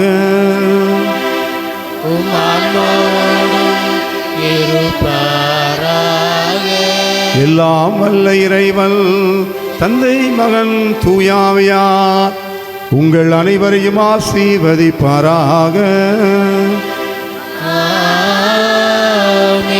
சென்று வாழ்வோம். திருப்பலி நிறைவேறிற்று.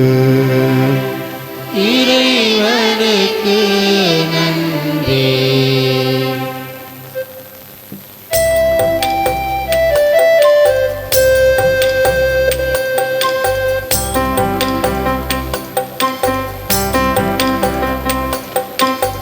ஆராரோ ஆரிரரோ அழகு குழந்தையே, காலேலோ காலேலோ தங்க குழந்தையே.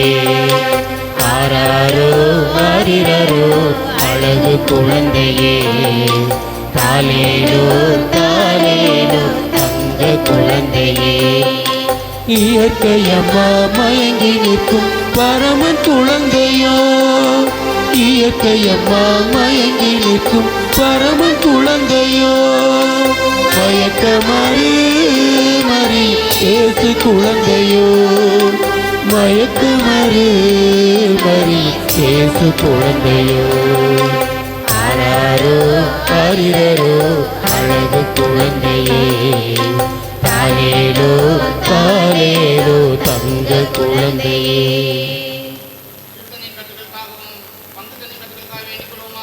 விண்ணுலகில் இருக்கிற எங்கள் தந்தையே, உமது பெயர் தூயதென போற்ற பெறுக. உமது ஆட்சி வருக.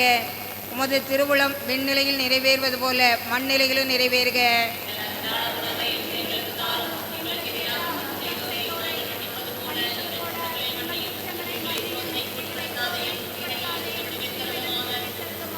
அருள் நிறைந்த மரியே வாழ்க. ஆண்டவர் உடனே பெண்களுக்குள் ஆசி பெற்றவள் நீரே. உடைய திரு வயிற்றின் கனியாகிய இயேசுவும் ஆசி பெற்றவரே.